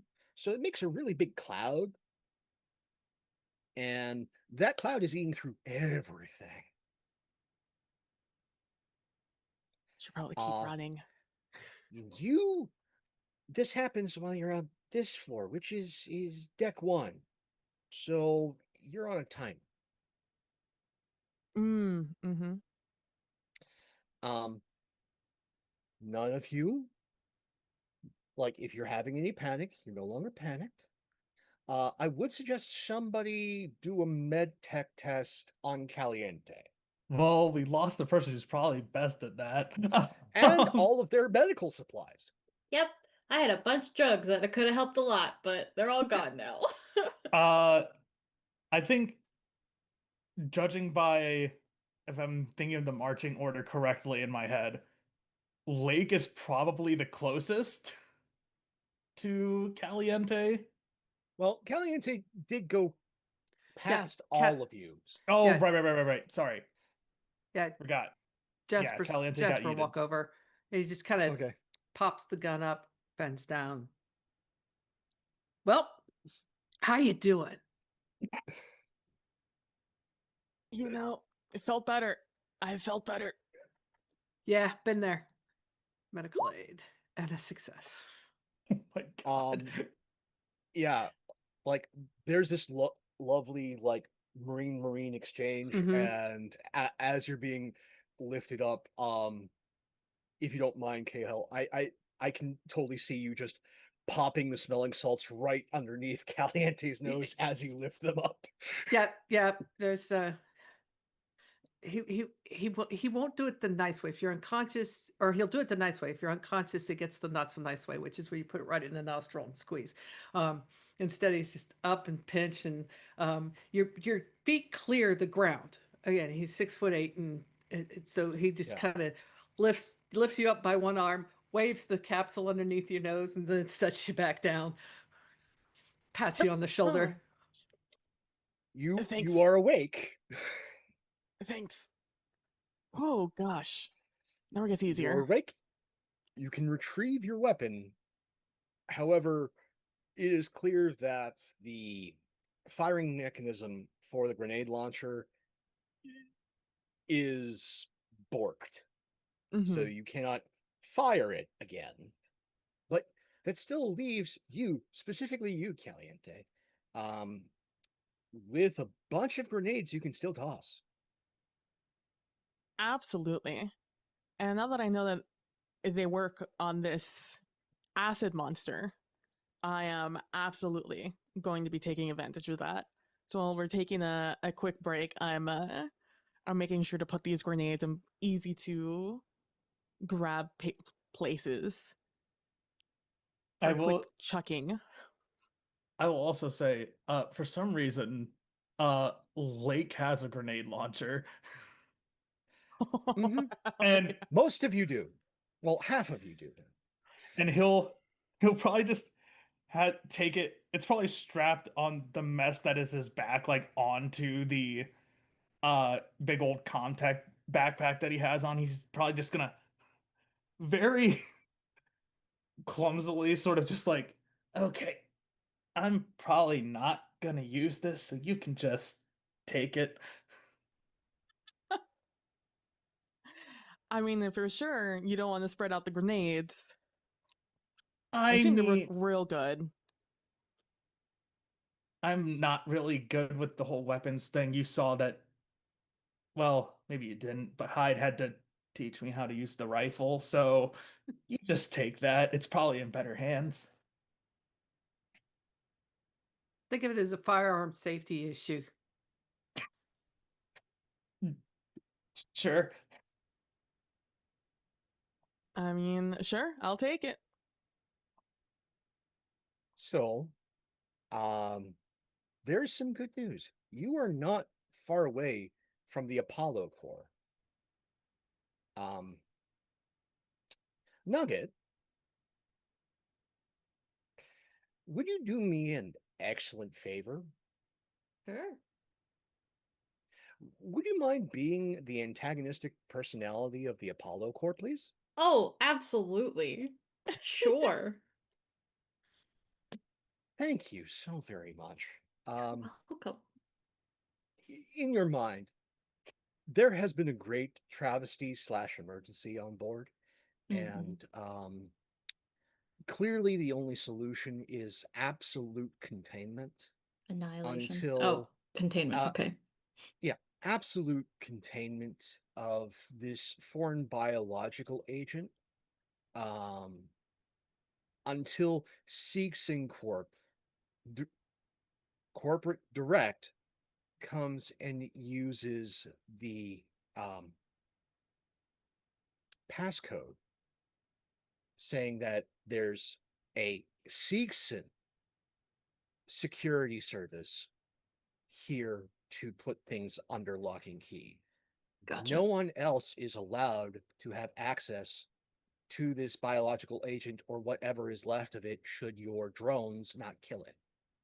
Perfect. And no one is allowed to leave. Got it. Cool. With that in mind, welcome to Apollo.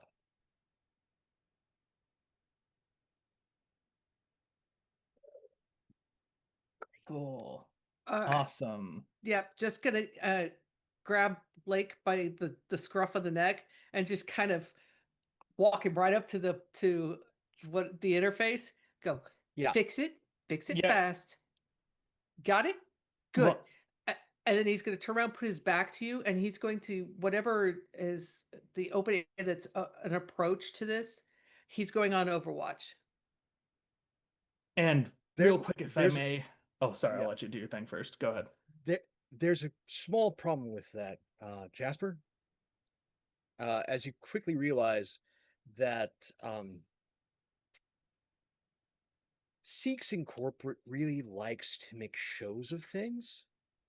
And this core, this AI core, is not securely closed off in any way, shape, or form. It's sort of like it is a gazebo in the center of this deck. And so there is a full 360 that you all have to defend. And there are both vents, hallways, multiple access ports all over. Mm-hmm. Okay, there's 4 of us. We quarter it up. Somebody takes 12 to 3, somebody takes 3 to 6, 6 to 9, and then 9 to 12. And I think if we need it, I can do this 1 second. And he's gonna kind of slide the big old bag he has on his back off before he starts working on the Apollo core. And we're gonna do a thing that I think Charlie really wanted me to do whenever I took over this character. Yeah. And we You're are deploying going a turret? we're going to deploy the turret. And we'll probably set it up probably just so basically it's covering his back. So whatever openings or whatever quarter that would be, we'll probably set up the turret to sort of help with that. Excellent. Go ahead and give me that contact test. Yeah, let's see. So let me double check here. Because it's contact or heavy machinery. Let me double check. Yeah, go right ahead. Good news is it's right on your sheet. Oh yeah. It's contact. Okay. Okay. So I need to roll 8 dice plus 2 stress.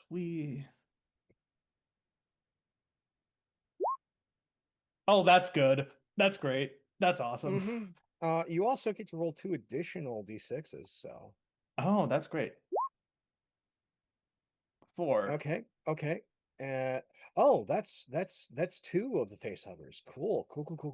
Oh, wait, what's the additional 2 from? Is that not the stress, or is that a different thing? That is from the remote talent you have. Oh, right. Okay. But since those are bonus dice and not actual stress die, it's not an actual another face hugger. So you just got 1 of the face huggers. Okay, that's great. So go ahead, increase your stress. Yup.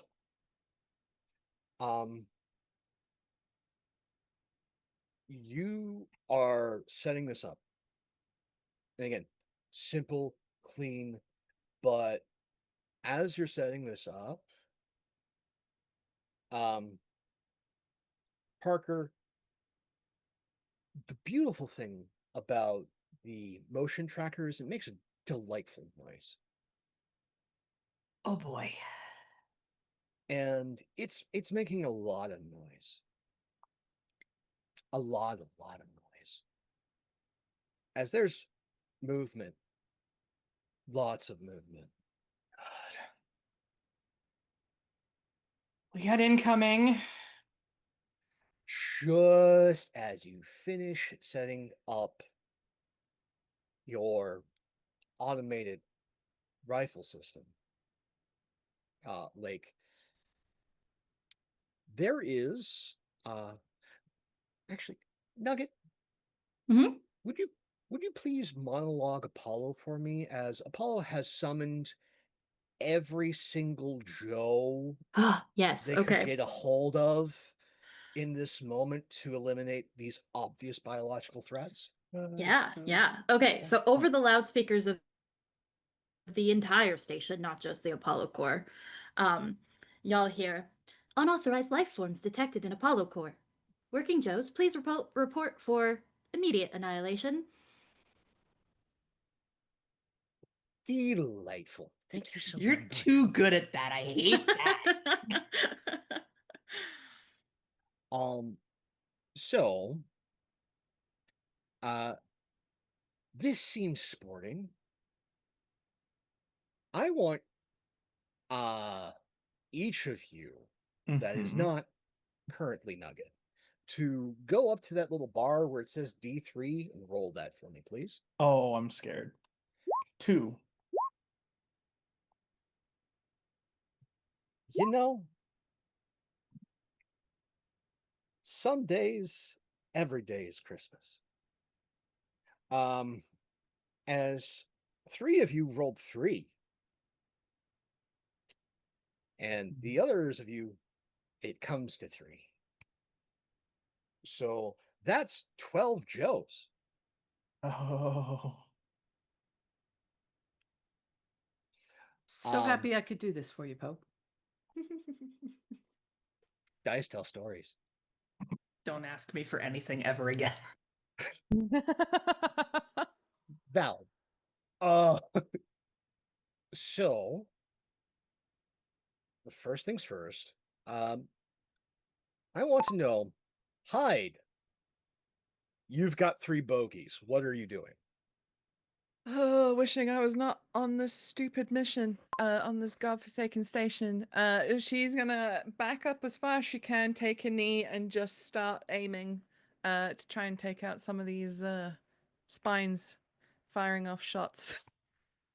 I guess one shot because it's a single shot rifle. Yes. So the closest one to me is gonna get it. Let's see how it gets got. Yep. Oh, Nice. Please increase your stress. yeah, I can do that. Yep. We're gonna save that for later. Oh, great. Cool. I hate that. Great. Caliente, what would you like to do?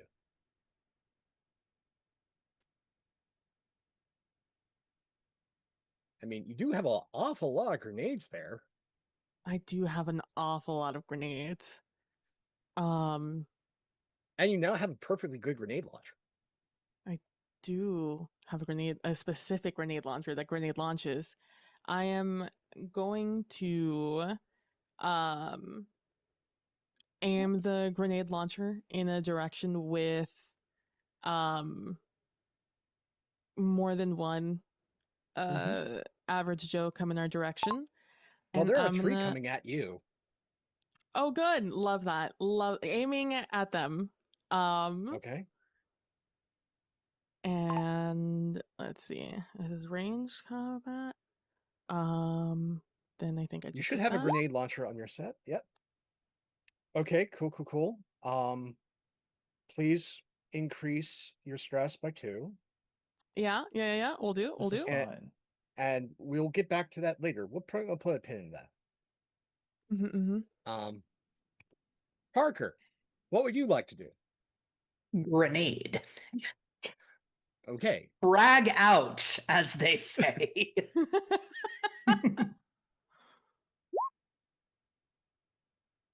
Surprisingly, no stress, and that is a significant amount of damage. We'll put a pin in that. Yeah. Over the loudspeakers, y'all hear, "Resistance is not recommended." Thanks. Hate that.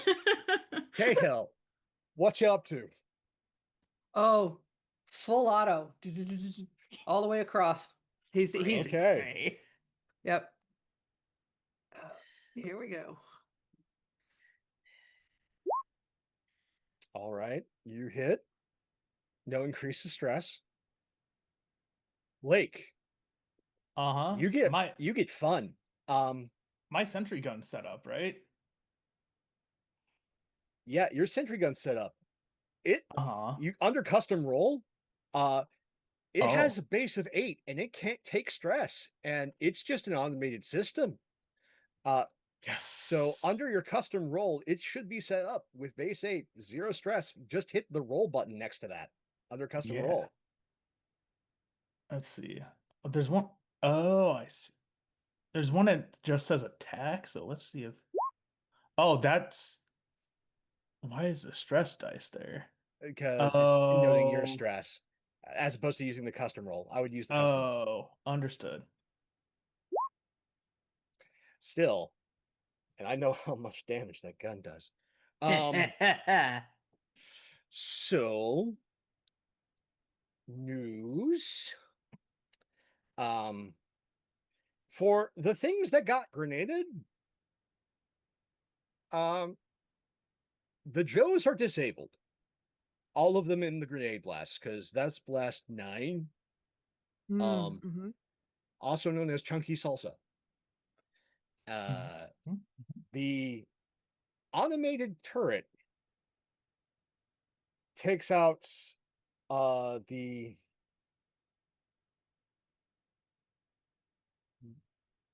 two that were coming for Lake. It lets out within its arc that short burst. Their shot hits and incapacitates one of the multiple Joes coming for Hyde. I have a question for all of you. I have a snafu. You have an airstrike. What would you like to have happen now? Oh. So an airstrike's what kind of damage is it just going to take out the station No. or No, airstrike Okay. is effectively, narratively, something very good happens. Oh, It's a metaphorical airstrike. gotcha. Yeah.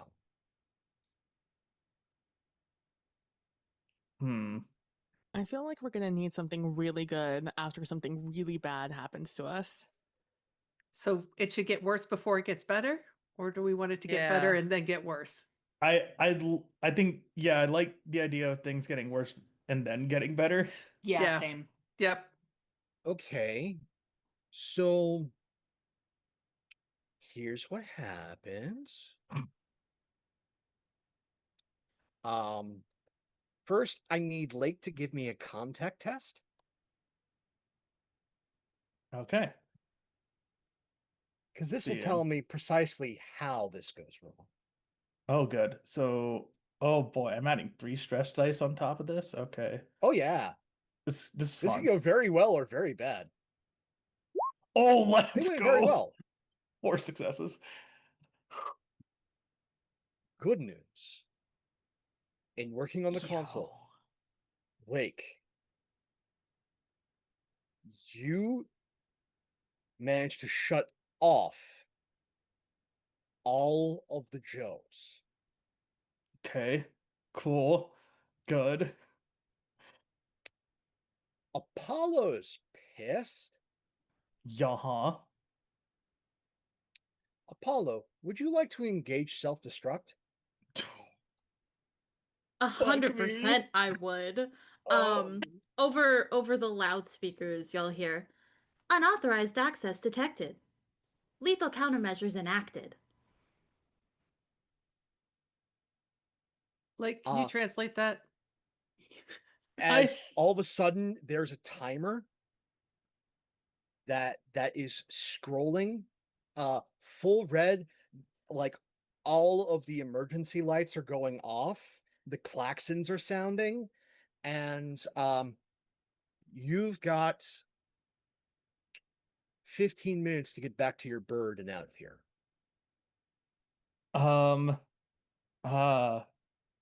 Okay. Hey, should I see if I can try and shut this thing off? That would be a yes. Okay.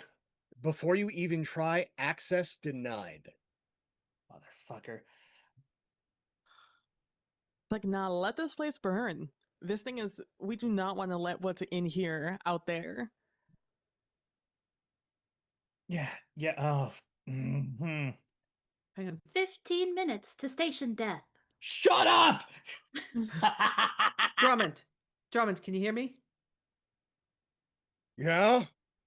Good. Why is all the emergency lights going on? Because we pissed off Apollo and killed all our toys. You need to grab your people and you need to get to the dock now. You've got 14 minutes and 27 seconds to get there. Move your ass. Shit. Okay. So, you all need to find a new way down. Or another way out. Because your bird is in a location that is now deadly to get to. Mm-hmm. I'm gonna start looking at what else is on this level if I can. Like, do we have Okay, like is there survival escape test. pods?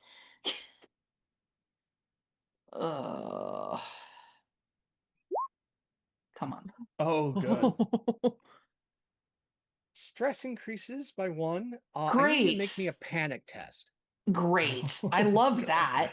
I love that for me.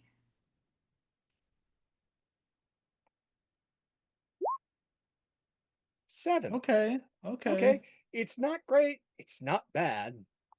But it ain't great. You've got a nervous twitch. The stress level of all friendly PCs increases by 1. Great. Love At that. 4 Love stress. Wonderful. 10 out of 10. Good experience. As Parker, you're using the map on the motion tracker.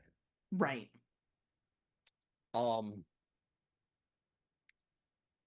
You see that yes, there is a way that's not too far away for you down back to where you went to. You're following it back. Then you see that in that atrium for the hallway towards the dock, where your ship is, it's not the number of things, it's the size of the blip.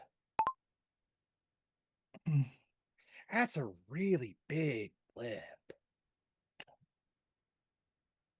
The movement that something, I don't want to exaggerate, but about the size of an African elephant is in the atrium between you and ship. You see the way down. Like, you just need to go to the corridor. There's another stairwell. Like, this place has plenty of ways up and down. It's just there's this really big thing. Nope. Nope. Nope. No. No. No. No. No. Or we die.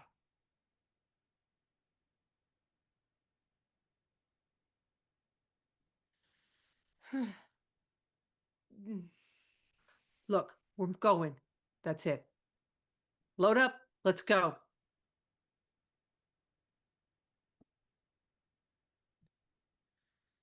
I'll make a Yes, command that's roll if you want me to. By all means, please. Good, because that was part of the Yeah. I got to roll for my special thing.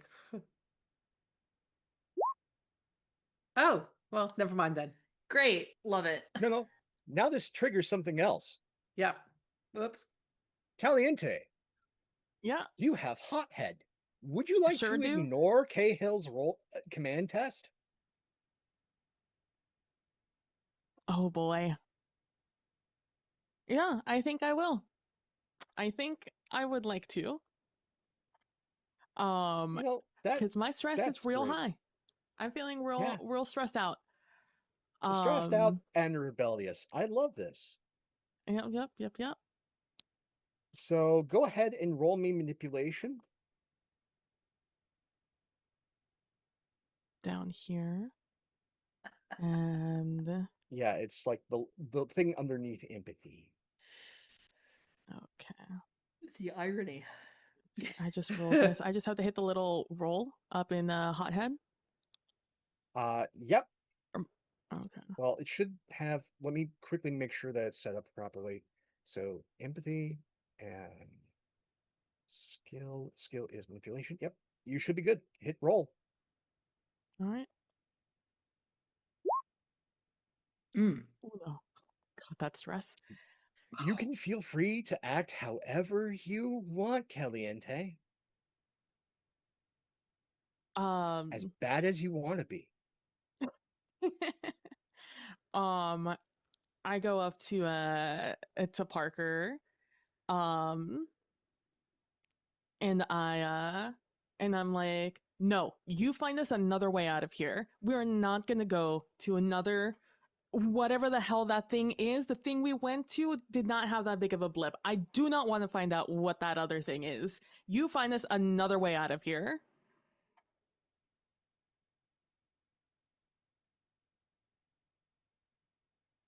What are you gonna do, Parker? I'm gonna start looking for another way, I guess. Roll me another survival test. Great. Oh gosh, golly. Love it. Love that. I love that. I absolutely Jesus. love that. Okay, roll me another panic test Cool. I love this. after increasing your stress. Yep. Yup. Oh, this could get real. Damn. Okay, 8. Okay. Okay. That's not that bad. Tremble. Now there's a tremble. You find another exit. There seems to be a bird that is on deck 3. Mm-hmm. It's a big bird. there's just one little snafu in getting to that big bird. One, your pilots at the other place, your two pilots, you realize this. Second, there's a number of, you're not certain if they're the tiny things that you encountered earlier, that Cahill shot, because there's a number of little tiny blips that fade in and out. You don't know if your motion trackers sound the frets or there's tiny little things down there, but there's a number of things that are fading in and out on the motion tracker towards that section of the ship.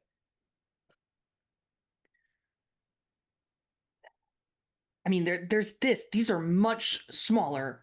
I'm sure, like, we'd have to get the pilots, but these are much easier to deal with. While this has been happening in the background, Hyde has been very quietly just sort of like trying to find a bit of chill. And when she speaks up to make a presence, the rest of them will notice she's applied like this like camo face paint, and she's like fully in like hunter sniper mode now. And she says, I'd much rather hunt something big than fuck around with 15 little things. Take you our see odds how- with a big thing. Did you see how fast that little thing was in the stairwell? I'm with Hyde. 14 minutes to station death. She racks. Let's go hunting. Fist bump.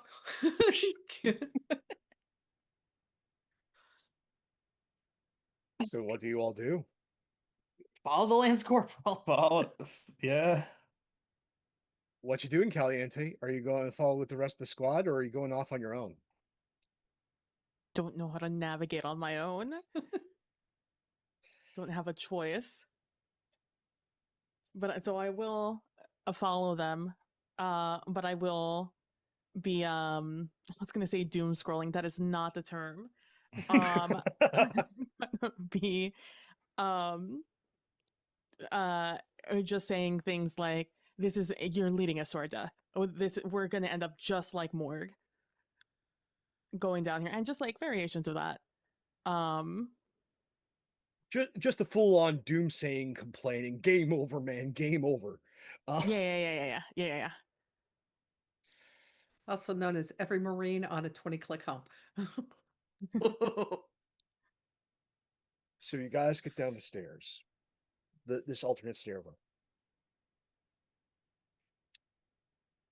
You get through this hallway, and there's already fires in the area.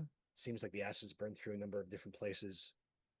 The atrium, again, is now dimly lit by flames. And you see the outline of her. She is, no joke, 20 feet tall. She's about scraping the roof of the atrium. Crest of her head.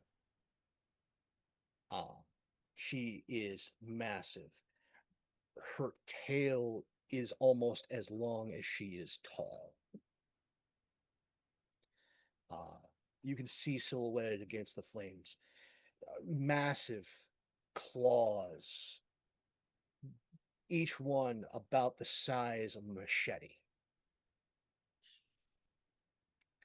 And she is there. And she has become distinctly aware of you. Oh, good. What would you all like to do?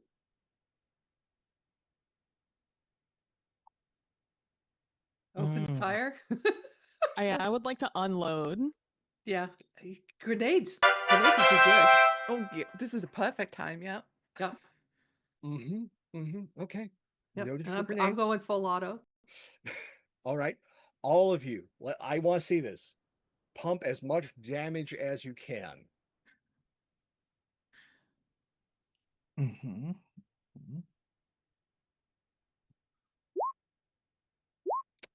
What can I do? That I love that for me. I don't have the sentry gun on me. Well, I mean, like, No, great, no, great. you Cool. probably left that behind because that takes time Oh, to set up. absolutely. This is great. If you want to, I have a pulse rifle and I have grenades. Lake, Yes. there is a console nearby. While you're locked up out of Apollo's direct systems control, you have other ways to access the station's controls. So Mhm. if you want to make a contact test, you might be able to give the group some bit of advantage. Sure. Yeah, we're gonna go for that. Oh boy. Good. Okay. Good, good, good, good, good, good. Good, good, good, good, good. So I have news. You have unleashed a sniper shot, a full-on, auto gun burst, a pulse with a grenade launcher, Mhm. and uh multiple grenade launchers. There is a series of large explosions.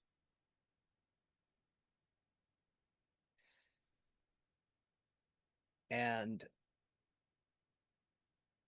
as she's charging toward all of you, you just hear, "Get down!" And running past you, you barely see out of the corner of your eye. There are bits of his flesh that are torn. And you see steel underneath. Oh. Part of his face has been torn. And there's a red eye underneath. What? As this guy in Kevlar that says Cyberdyne Security just lays in and punches the queen in the face.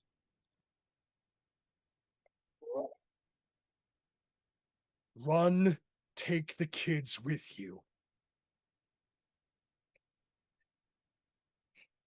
I look for the kids. There's 4 of them. One Oh under my each arm. God. Oh no. Actually, I got one kind of balanced with the rifle, and the other one's tucked in How- almost a football tuck under the arm. How small are these kids? Out of sheer curiosity, are they like? The biggest one you think might be 11. Okay, whoever this. I mean, this freaking bag's like empty now. I've taken the sentry gun out of it. Could I just probably get the smallest one into the bag? Considering how big that damn sentry gun is, you could probably throw one in there and they have like a little hammock that's hiding off your side. Awesome. If the oldest is 11th, and Jasper will grab the oldest one and then do the sack of potatoes thing Yeah. over the shoulder. Do not give me a kid. I've got I'm in no strength shape of for a kid. 3. I mean, if there's no, I'll scoop a I'll do kid one. if there's Okay. one going, but Yeah, if Yeah, well- necessary, he'll take 2. He'll tuck on them underneath the arm. Well, like Cahill's We will got die 2, together. Lake's got Yeah. 1. Parker, I think it makes sense for you to grab one. Okay, yeah, sounds good. So there's Hyde and Caliente that are childless. By choice. thank God.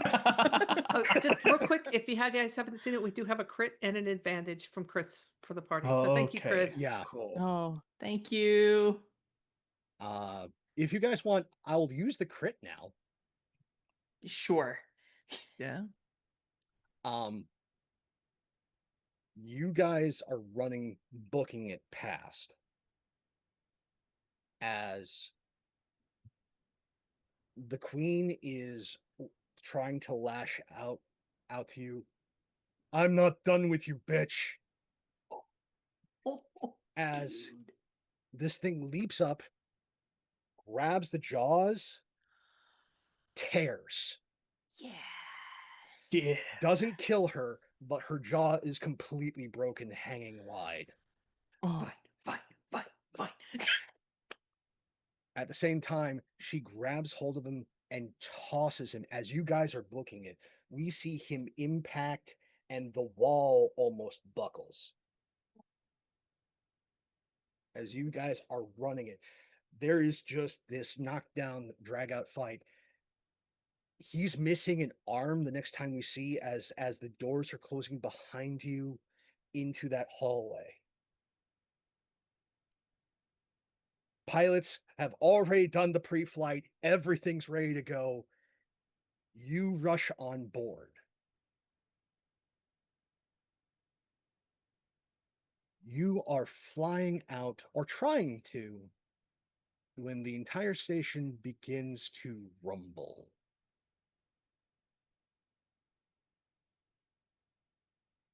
I need all of you to give me stamina tests. Oh, Oh, okay. I'm not okay. terrible at those. Never mind. Oops. I'll never make a test again. I'm sorry. Oh, let's go. I'll never make a test again. I'm sorry. It really got me. Hyde, I need you to give me a panic test. Yeah, that's fair. An 8. So you make it on the vessel. You are shaking like a leaf. And please describe to me what you had for breakfast. Oh, Oh. Hyde. I think she was like, oh, mission day. I'm gonna have a good breakfast just in case I fucking buy it. So she has like pancakes with like really nice like bacon, eggs. Like she's gone whole hog on this breakfast. Mm-hmm. Mm-hmm. So your breakfast hits the deck. As you guys are flying away, just as you're parting the vessel, I need you all to give me observation tests. ooh. Oh no. Oh, I love this. No, that can't One. possibly be good. So that's gonna go under wits. So we're at- Something Great! coming towards us. I don't see nothing. I've got 2 kids and a smart gun that I'm balancing. Great. I love like this. Lake, Yeah. you see this. You don't see Cole the bot anymore, but you do see this. She still has both her legs. Oh. She still has an arm. Her jaw's broken. But the queen is coming to you, and as you're pulling away with the ship, she is making a leap out the airlock to grab hold of your vessel. Nope. And you are the only one that can get a hold of the tail gun and fire it at this Oh moment. my god.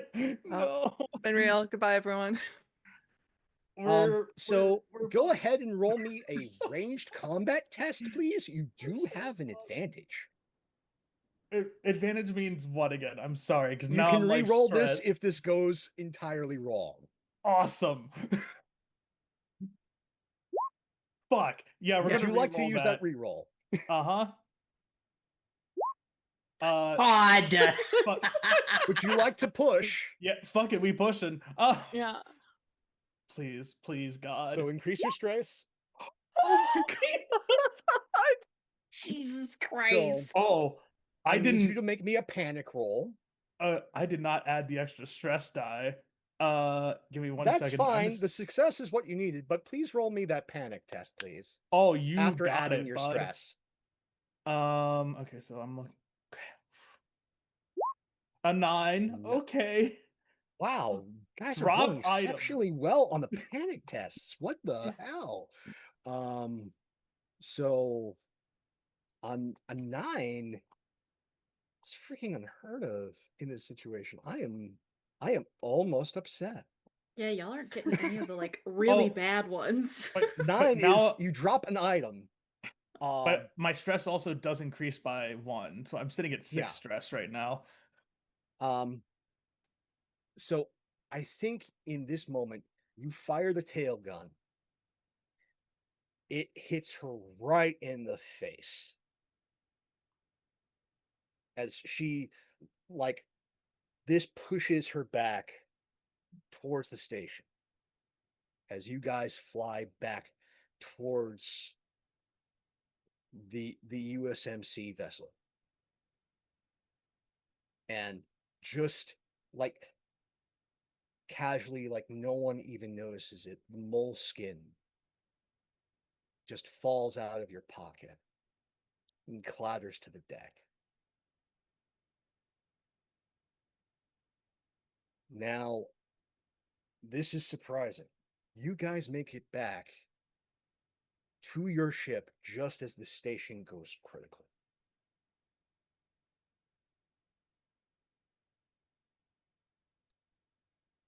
We're going to go around, and I want to hear what you all do with your characters after this specific mission.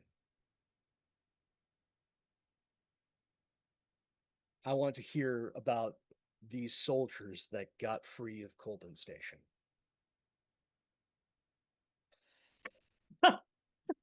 And Cat, you asshole. Cat just said that Nugget died twice. You're the one On that par gave for her my a pop. characters. Sekiro Nuggets die twice. But let's start off with our hothead. What does Caliente do, like, after all this shit has happened? After all this shit happens, Caliente says, fuck this shit. She quits. If she needs to go to jail, she'd rather go to jail. She is out of here. She says the fun toys are not worth it. Fuck this shit. And she quits the Marines. Where would you find her in like a year and a half? Like some local county jail somewhere. Stay in the night probably. Do you make it back to Earth? Or are you on some colony somewhere? I probably don't have a lot of money on me, so like I'm probably like ship hopping, trying to make my way back to Earth. So depending on how far we are now from Earth would depend how long it would take her to get there. I like to think that you're on the Mars colony in a Martian backwoods, like jail drying out. Yeah. That's where you find Caliente You a got- year from now. You got close to Earth, but you didn't quite make it. All right. What does Hyde do after all this? Hyde is, I think, is like the polar opposite. I think with her obsessive nature over the statistics, how the mission went, what went wrong, she's replaying every event over and over in her head, what we did wrong, where we could have done better, what's the tactics are. And she takes on every assignment that she can that gets her closer and closer to be able to face things like this again. And I think she wants to become like a specialist in hunting these things. Like she wants to become a xenomorph hunter. So Hyde joins the Exterminators. If you're familiar with the comics. So, okay, that's cool. That's good to know. We ever revisit, like, wow, okay, Hyde's with the Exterminators. What does Cahill do after all this? So one of the things about Cahill is that if you look at his armor and where his insignia goes, you can see where there was the corporal stripe and it was scratched off and then it's been repainted and it gets scratched off and it gets repainted. So a year from now, he's got the corporal, but the sergeant stripe keeps getting scratched off and repainted, scratched off and repainted. And he's career. He's career core, because the only other thing somebody like him is good for is mining, and fuck that shit. So that's Yeah. Cahill. What does Lake do? Oh boy, howdy. Whatever the Marines equivalent of like IT or like a desk job essentially would be. I think that's what he does. He went through this and he's like, you know what? We're just gonna chill out for a good long while. Maybe he goes back to the field, maybe he doesn't. Why do I see like Lake having an accident and ends up with the USMC press corps? So he doesn't have to go back out in the field ever the fuck again. That's probably something close to exactly what he would at least try to do. Yeah, I can see him like in the office, writing up like, the little press blurbs, the equivalent of, the Aliens universe stars and stripes, little blurbs Oh yeah. for whatever their equivalent of Blue Sky or Twitter is. Yeah, pretty much. Every time That- Cahill's name or Hyde's name goes across the, hey, I was with them. And I everybody almost else in the died. office, and everybody else in the office is like, yeah, sure you were, kid. Yeah, that's how it go. No one will ever believe you. What does Parker do?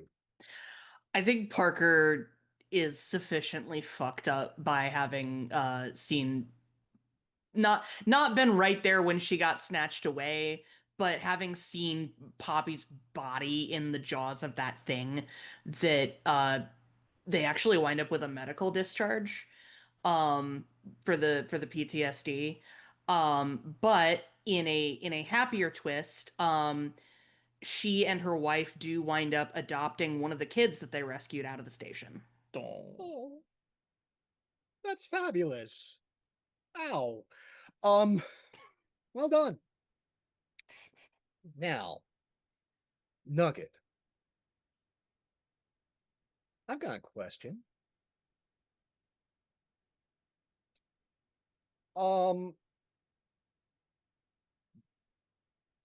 Is Poppy a clone? That's a good question. Wow. Can I roll for it? Sure. Okay. D66.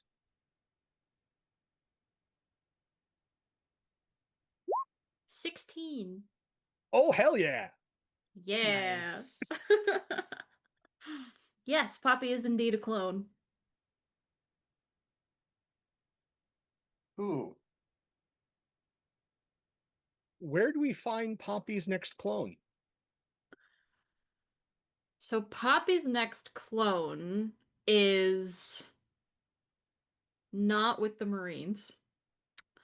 I think she might be with the Marines, but I think she's a specialist with the Marines. She does like Black Ops shit. So I would imagine she probably doesn't have the same skill set as Poppy. She's not a medic this time. I think she runs. I like the idea, and Susie, tell me if you're okay with this. I think she's running with the exterminators. Oh, I think that's sick. Yeah. And it was Yeah. probably a bit of a shock when you see Poppy's face and oh wait, that's not Poppy, but it is Poppy. Yeah, I think she's doing Black Ops stuff with the exterminators.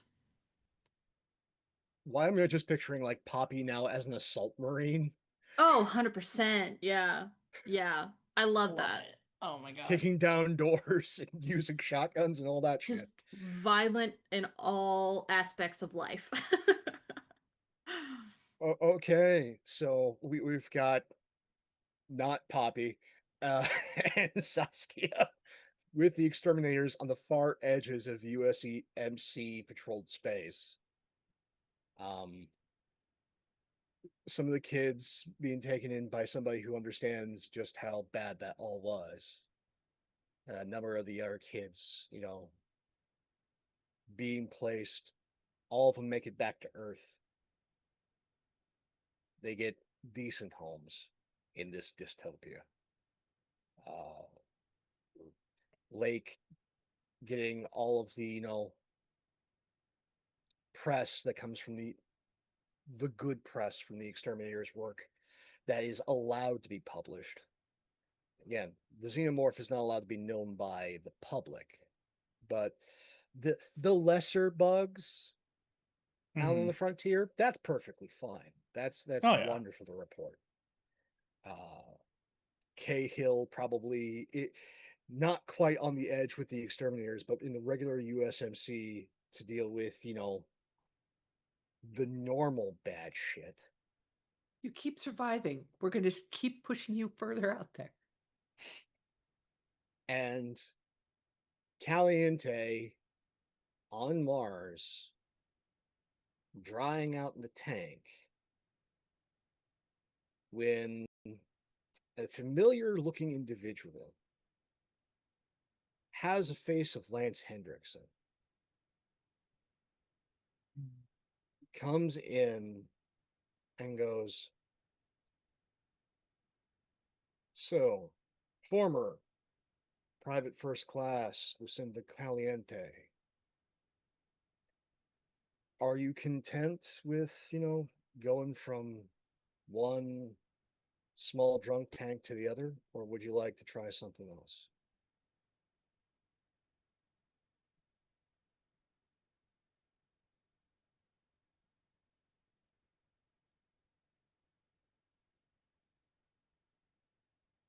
Muted, friend.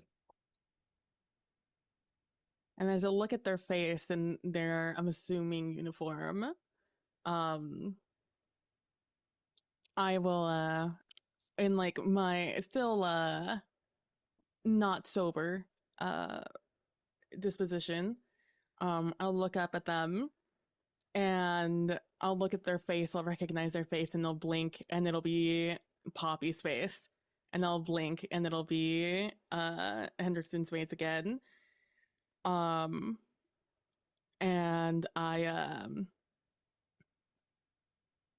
I look up at him and I'll say, "What's your offer?"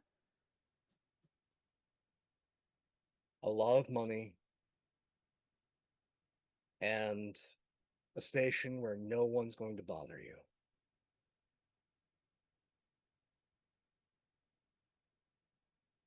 Including those alien fucks? Oh no, we're not interested in you being a part of any of the bug research. We have knowledge that you saw a subsidiary's formerly discontinued product in action. We're thinking about recommissioning it. We would like to have you working on the project.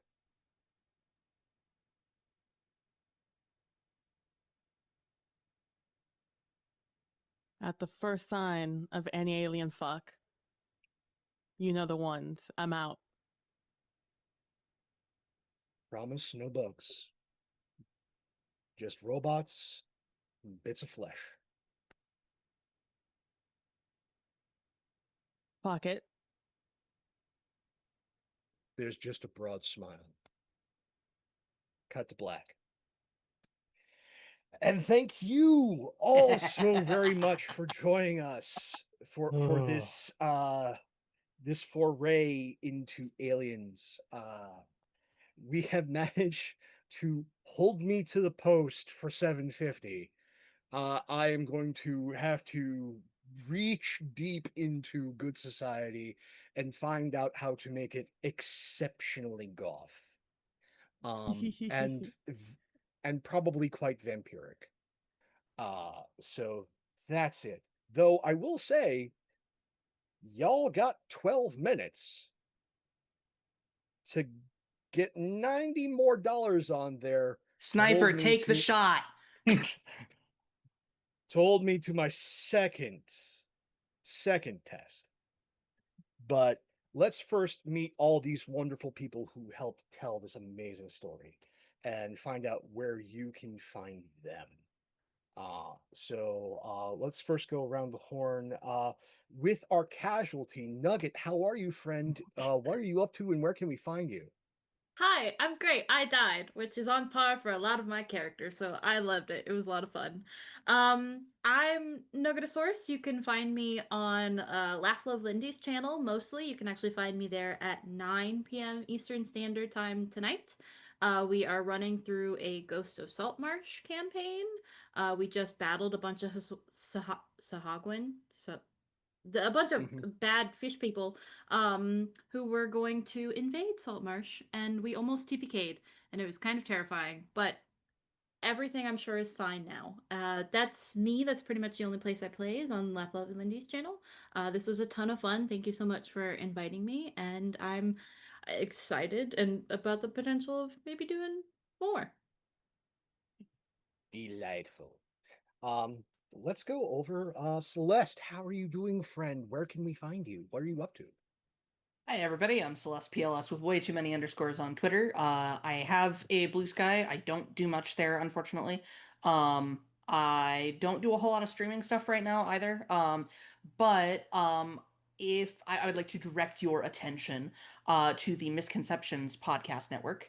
They are currently releasing a series. I meant to take notes on this before. I'm professional, I promise. They're currently releasing a series. Where's the Discord? It's here somewhere. Rifling through my pockets for links. Links and loose change.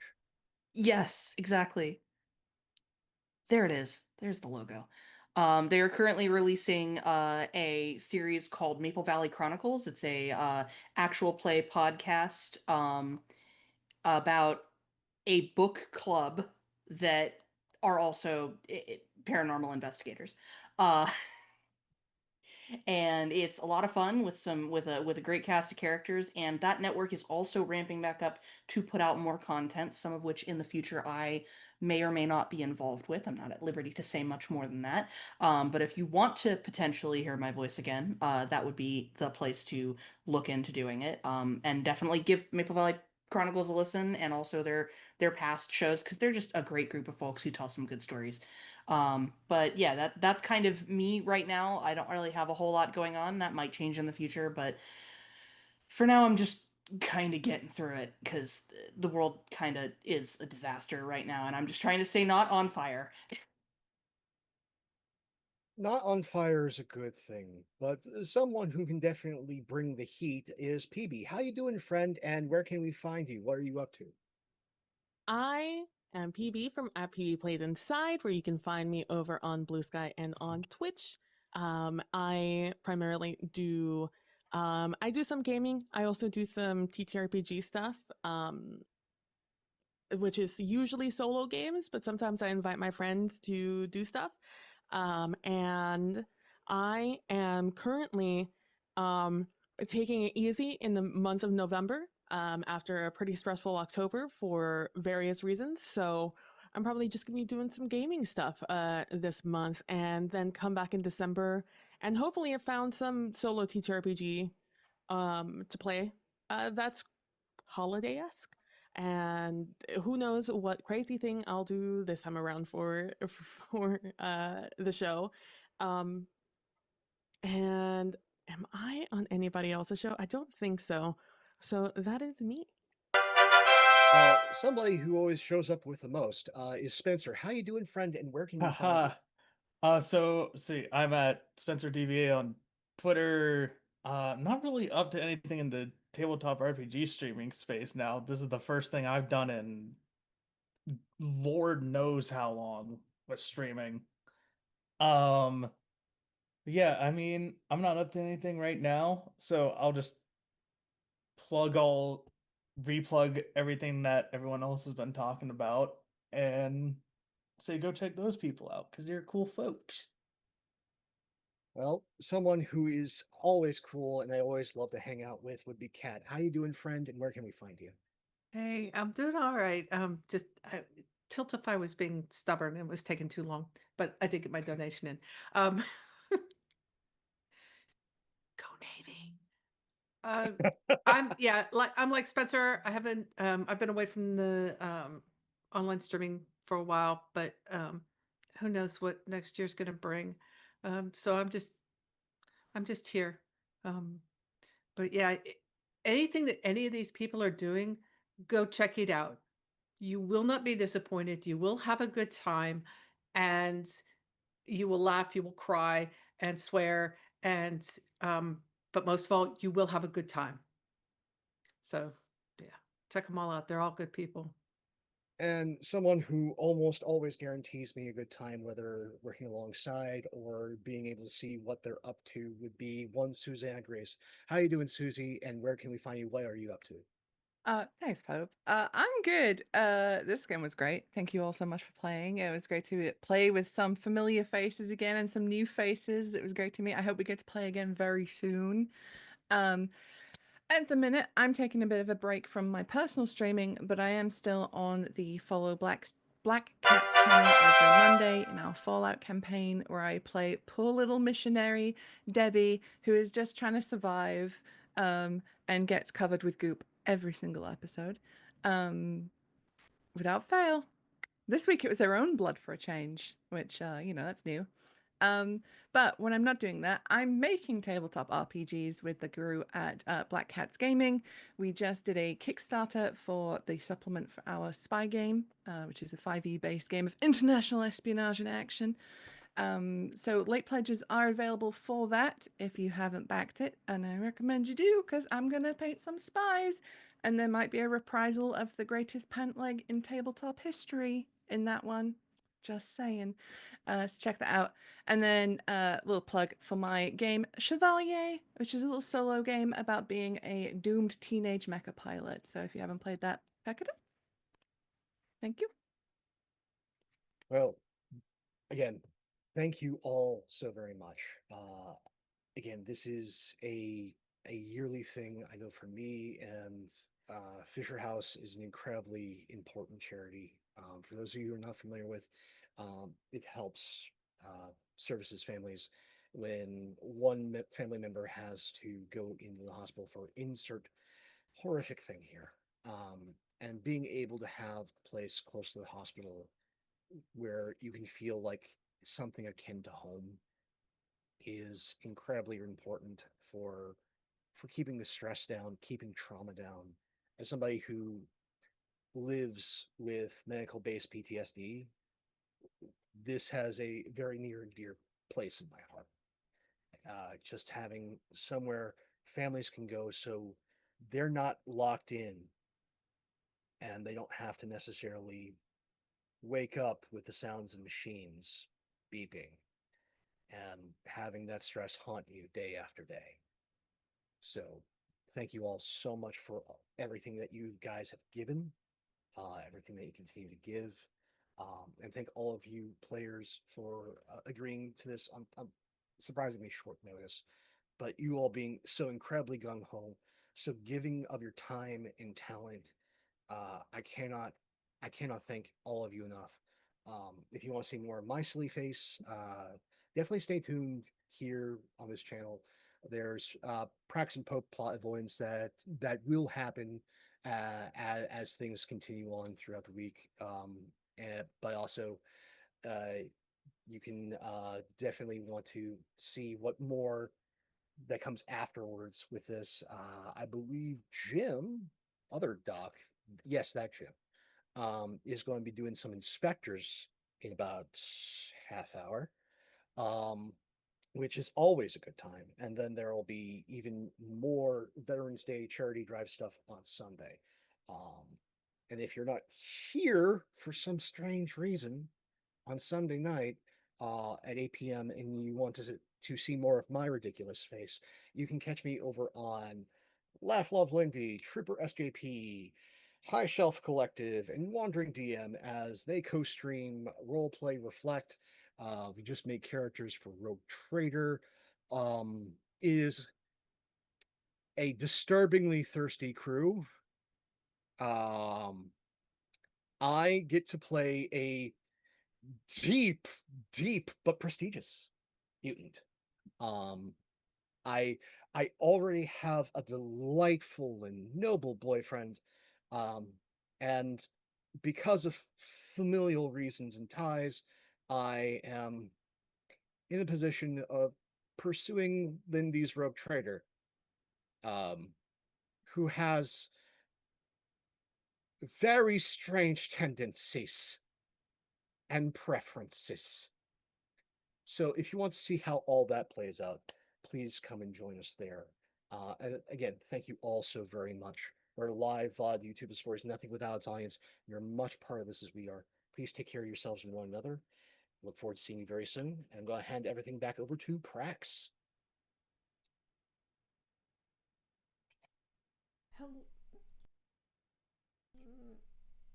Unmute and stay unmuted.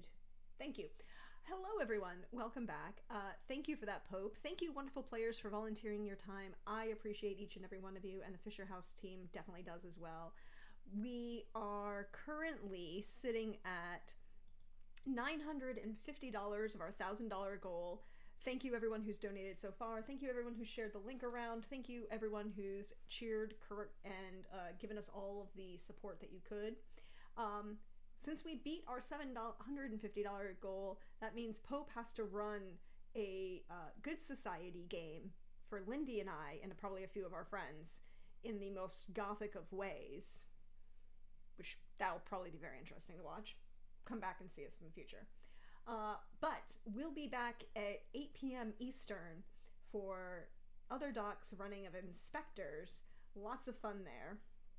And I'm going to just go ahead and say that so far, unfortunately, Team Coast Guard is number 2. Team Coast Guard is number 2. We are sitting at $355 for Team Coast Guard.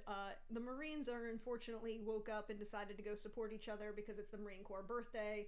You know, it's what they do. They're sitting at number 1 at $555. Army and Navy are sitting there. Navy's a little bit ahead of Army. Navy's number 3 at $145. Army's at number 4 at $125. Air Force is $120. And somebody brought Space Force into the party at $10. As we like to say, the Space Force exists.